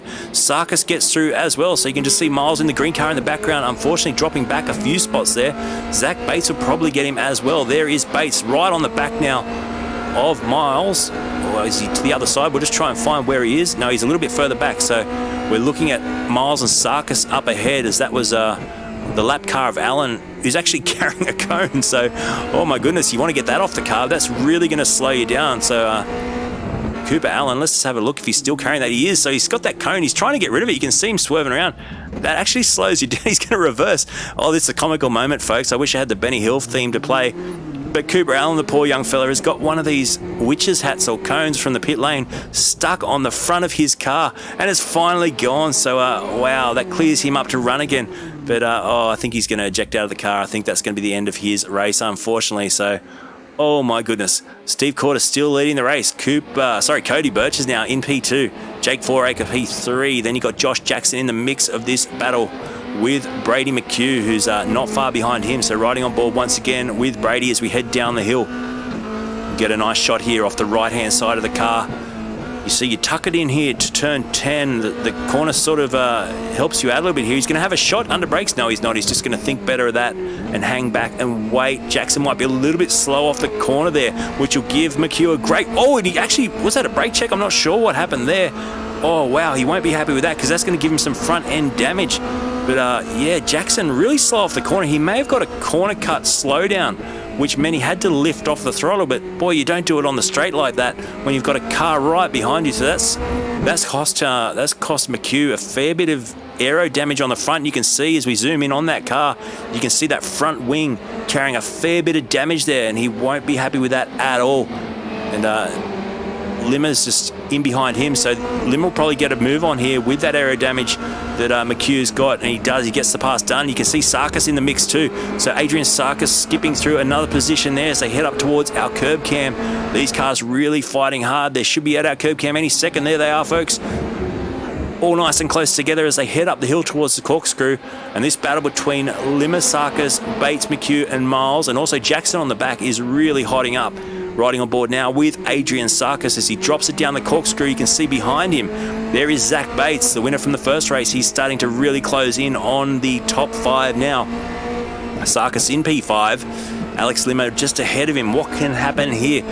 Will Sarkis do a big send down here into turn 11? No, he's just going to hang back. Got to get a really good exit off the turn here and should get a nice draft, a good slipstream down the main straightaway. We're on lap 6 now. Bircher, the quickest man out on the racetrack. Now Sarkis should be able to get the move done here, down through turn 1, down towards turn 2, goes side by side down towards the Andretti hairpin, and he gets the job done. Limmer will try and keep going with him around the outside, and we can see in the background Bates, good driving by Bates to just get himself up an extra position there too. The door was left open by Limmer when Sarkis went through, and Bates said, hang on, I'll take a spot there as well if you're going to leave that door wide open. Thank you very much. And he's up into P5. So at the moment, Cody Bircher up 16 spots in P2. Zach Bates up 15 spots in P5. These guys really racing hard and fantastic to watch, isn't it? These Formula Ford Australian drivers having a good showing out there, and it's always great to see real life drivers out there in the virtual world as well, having a good, fun evening of motorsport. Steve Cordes, we'll give him a bit of a mention because he's still running away. He's, I tell you what though, Bircher is starting to close in that gap as Lowe holds up Cordes a little bit here. He won't be too happy with that. This is a lap car in front we're looking at. And I'll tell you what, if you look out the back, you're going to see that's Cody Bircher really starting to close in now. This lap car still in the way, and he's going to actually spin. Oh my goodness. Luckily for Cody, he got through there as well. The lap car spinning around, and that could have been the end for Cordes. Luckily, he had the presence of mind just to hang back a little bit there and wasn't confronted with an accident. That could have been huge. That could have taken our race leader out of the race. But meanwhile, Bircher has closed this down in race number 2 here. He's starting to really get up onto the back of Cordes. Jake Foraker not far behind as well. Sarkis running a little bit by himself. He's got Zach Bates in behind him. We're looking back now off the back of his car. Get that great view over the exhaust, and you can just see Zach Bates starting to lurk now like a shark just leaning in the distance there, coming through to take its prey very soon. Great shot this one that shows the airbox and the front suspension hard at work on this Laguna Seca. You'll see as he comes through this left-hander here. Bates getting ever closer as we head up the hill. So good racing between all these guys. Let's go back once again, have a look at the curb cam. You can see these guys flying over our curb cam. Nice job indeed. Up the hill once again. There's other battles in the field. We want to try and give them a mention. This one between Bjerke. He's running well with Andrews. We've also got this one with Ben Bargwanna. He's on the back of Lachlan Ward here. So Lachlan Ward, the burnout king from Summernats. We just saw him down in the pit lane before this one started. Anyway, he's going to get overtaken here very shortly by Bargwanna, I reckon. Bargwanna seems to have his measure here. And obviously son of Jason Bargwanna out there racing and doing a good job as well in 23rd spot.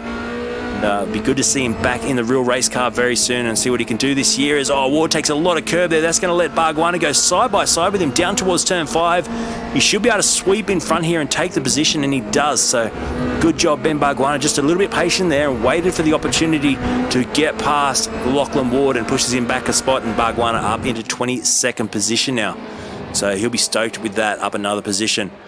Still going on up the front, this battle between Sarkis and Bates on lap 8. I wish this race was going to go on for another 20 laps. These guys are really fighting hard, but we've only got 4 laps to go. Looking back towards Bates, will he put a move on here into the final corner? Sorry, no, we're heading up the hill, wrong part of the racetrack. We're actually heading up through turn 5 now. This is going to be a run up the hill. Possibly at the corkscrew, Bates might think about just sending it for a little bit of a look.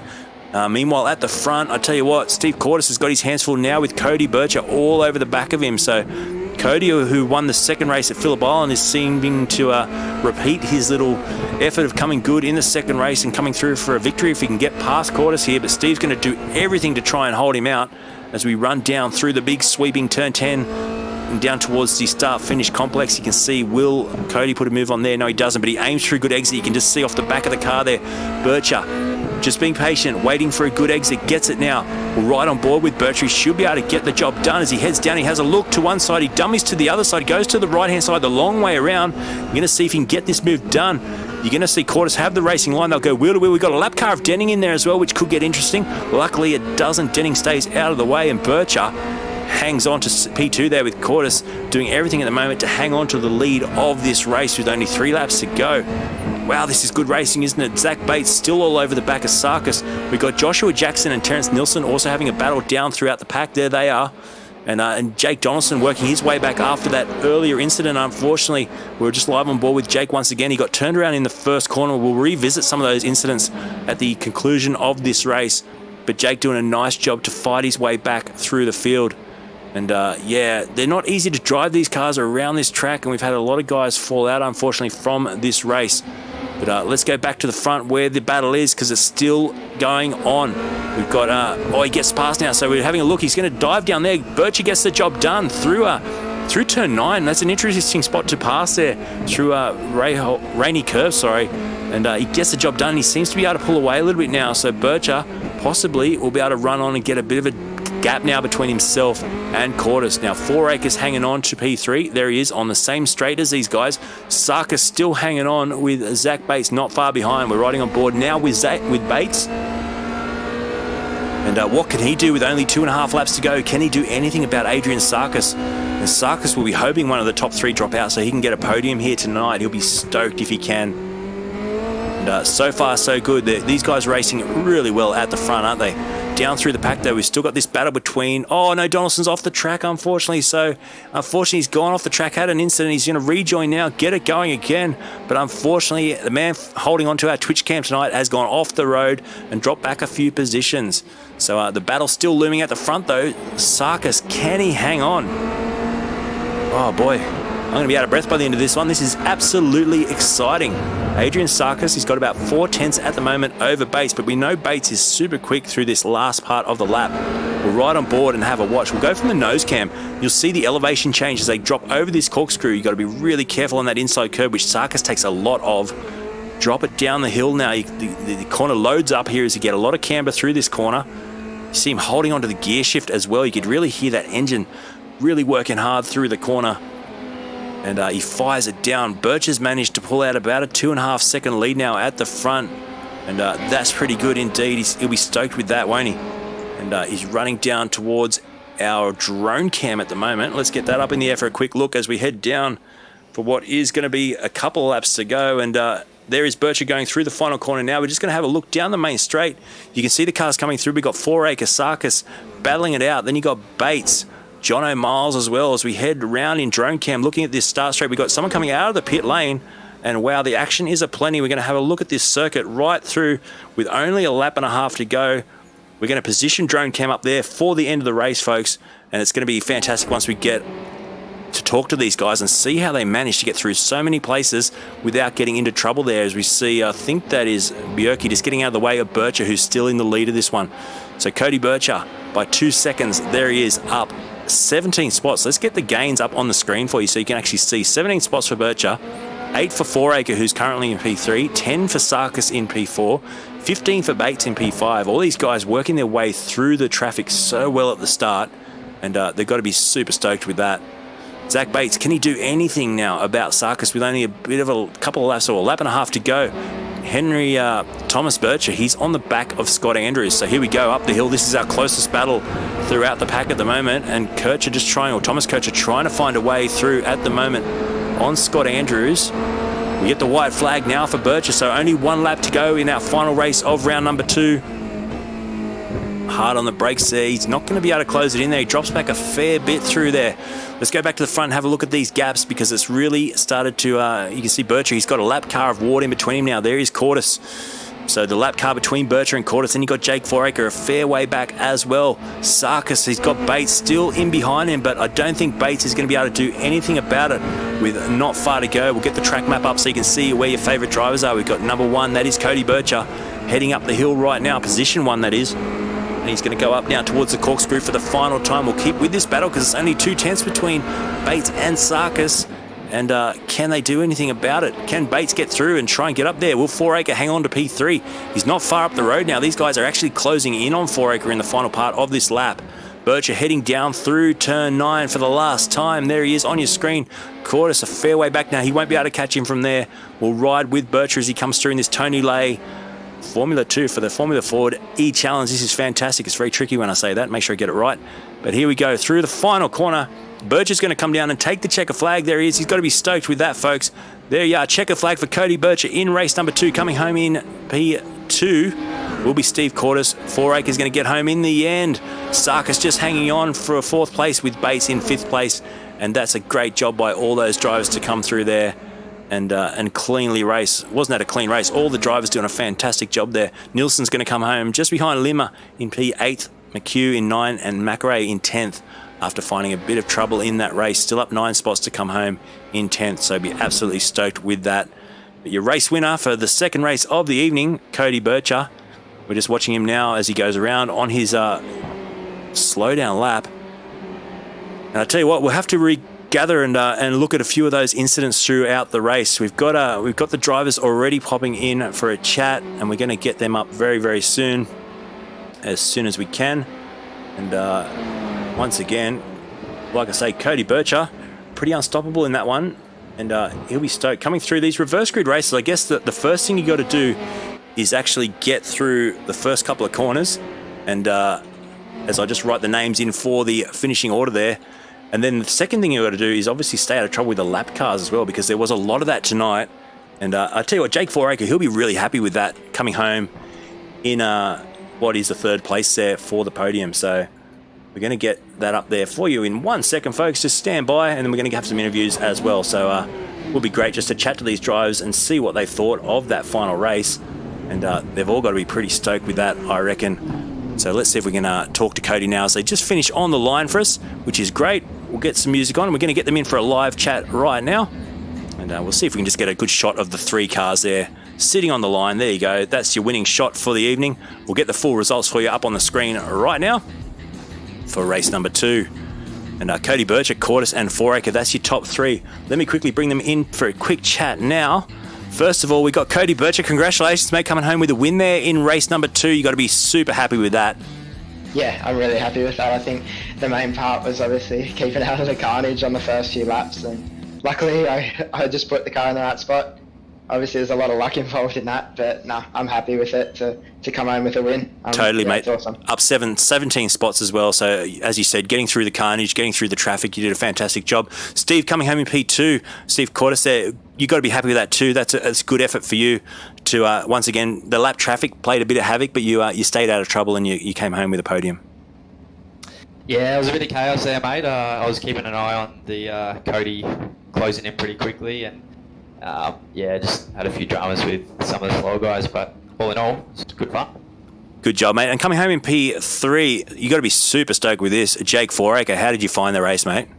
Look, man, pretty happy with the result there. I was really struggling for pace in the practice session early before, so I was actually pretty surprised with finishing P3. Managed to find a little bit of pace. It was a relatively straightforward race, not too earnful for me, that one. So yeah, it was pretty good. Pretty happy with that. Yeah, good job. And we just got a great picture of you guys on the screen there. Thanks for parking it on the grid for us. And man, this is a fun series. I've really enjoyed covering this so far. The next one's going to be an interesting race too. And obviously the big final one at Bathurst, that's going to be super crazy in these cars. But what's your plan for the, first of all, Cody, what's your plan for the next couple of weeks as we start to move towards going back to real life racing? Yeah, obviously training's going to start take over. Or not necessarily start, it's just, you're always going to do it. But yeah, it's like get a bit more intensity into it and try and get yourself as ready as possible with all that. And obviously as track's starting to open, it'd be nice to go do some testing and all that so we can hit the ground running when the season starts. For sure, mate. And Steve, same with you. Just what's your plans for the next couple of weeks and as we head back to real racing? Oh, maybe this is Jakey and I's moment to get back into real racing. That's it? Yeah, no racing for me anymore. Okay. But yeah, plenty on the sim and obviously miss the real thing. That's it, mate. And Jake, what's going on with you, mate? Pretty similar story to Steve at the moment. No real world racing at the moment. So yeah, probably moving forward, I'll just be focusing on this full-time sim racer, I reckon. Well, the world has changed a lot, and I tell you what, there's some big prize money now in sim racing too. We're seeing guys go for $300,000, that sort of stuff over in the US. So, mate, the sky's the limit with sim racing, just as it is in the real world. But good luck for everything. Tell you what, 300 grand sounds pretty good. As you can see, Jakey and I have got our matching liveries here, so obviously looking for a naming rights sponsor if anyone wants to come up with the $12 or $15 for a car. Very good. Well, once again, boys, thanks for a great showing tonight. And we might get Steve in for a quick chat. So I'll just drop you guys back into the green room. And, oh, no, he's just dropped out. So Steve's gone AWOL. So I was going to have a quick chat and see what he thought of the race. It's all good. No, sorry, other Steve. But it's all good. No, thanks, boys, for a great race. And once again, Cody, great victory in the second race there. The final points and results will be up on the Formula Ford Australia page And once again, first place, Cody Bircher. Second place, Steve Cortis and Jake Foraker coming home in P3. Good job, boys. Well done. Thank you. Good. Awesome. So that was, once again, that was your Australian Formula Ford eChallenge. Now we're going to go through and have a quick look at some of the incidents in that race, because I tell you what, there was a few to review. And before we finish up, we will do that and we'll go over the results once again. But let's do a quick recap of some of the incidents through race number 2. We got the green flag. Now just watch the run down into turn 1 off the green flag for some of these drivers. It was pretty crazy. Here we go. So the green flag was about to drop. We had 36 cars, I think it was, off the grid. Now down into turn 1, there was mayhem. There was cars darting all over the place. We're watching Bircher from the back of the grid. Let's watch him fire it through here and see how he made up some spots off the start. Like I said, they'll fan out 3-4 wide. With this extra bit of tarmac down to turn 1, there was already a car off the track. I think that was our pole sitter, went for a bit of an excursion down there. There's cars looping around. That's where Donaldson, unfortunately, went out of the race as well. He did end up fighting his way back up through the field, though. And we ride with it. Bircher having a nice run off the start, and that's how he made up a lot of places at the start. Cooper Allen was one of the first to crash out. Let's have a quick look at that. And just while I think of it, don't forget we are doing round number 3. We'll be at... Well, the track's not decided yet, I don't think. There's a bit of controversy on the track, but I think it's Barber Motorsport Park, but we'll see about that. But that will be on June 7th, so make sure you tune in for that once again. And let's go through a little bit more and have a look at some other incidents. So Cooper Allen crashed out. Hunter McRae, that was an interesting one on the replay. Once again, we'll look at that incident with Hunter. And this was running up to the corkscrew. So many cars involved with this. We might get the overhead view for this one. You can see Hunter in the white car. Oh, it was the car got a little bit out of shape, and then there was a lot of nose-to-tail action in there. Cars getting hit from all angles, and unfortunately, that was a big incident for some of those guys. Steve White also had an incident. Let's quickly have a look at that. So this was Steve White. Once again, I think from memory, a lap car might have been involved in this as he came over the hill, right on board with him. Tucks it in. Oh, no, he just got caught up there with... oh, look at the carnage now. He couldn't get through there. So that was Steve White, unfortunately, getting stuck in all that mess. Kyle Gurton had a crash. Let's have a look at that one quickly on the Yokohama replay. And this was... Oh, boy, oh, boy. Imagine doing that in a real car. That would really hurt you through the seat of your pants. Let's just watch that from on board, folks, in real time. And he hits the sausage curb, puts him up in the air, and from there on, he's a passenger. Let's go and look at one more incident. We've got a few more to review, though.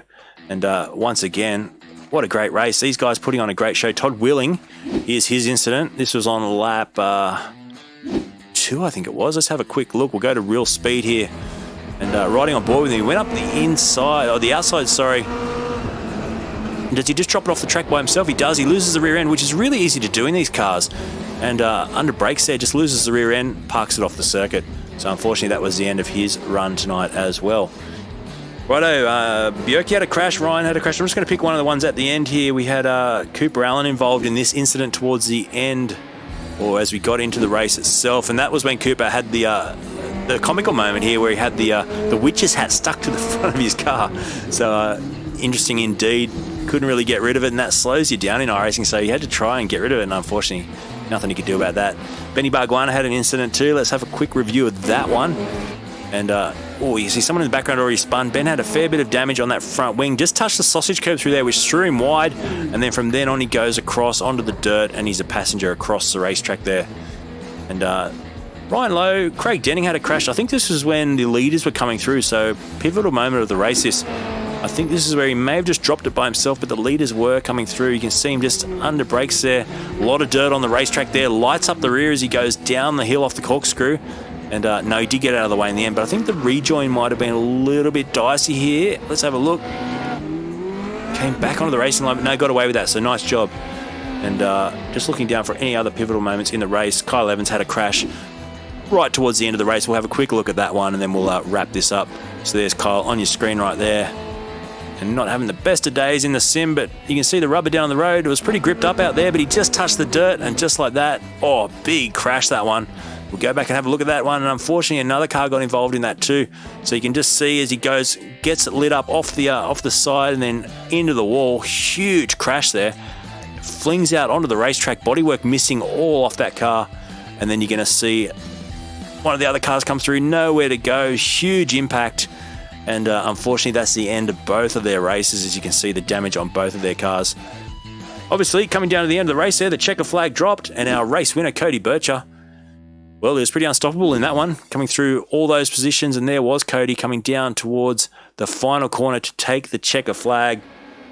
And I've got to say, once again, absolutely stoked to call this event today. They put on a great show. Let's put the final results for you up on the screen. And it was Cody Bircher, caught us in P2. 4A Casakis, Bates, Miles, Limmer, Nilsson, McHugh, and McRae rounding out your top 10. We will go right through all the results here. So 11th, we saw Andrews, Grubel, Thomas Kircher down in 13th, then Barron, Willing, Bargwana, Liston, Girton down in 18th. 19th place was Freeman, Donaldson, unlucky there to have a few incidents, down in 20th place.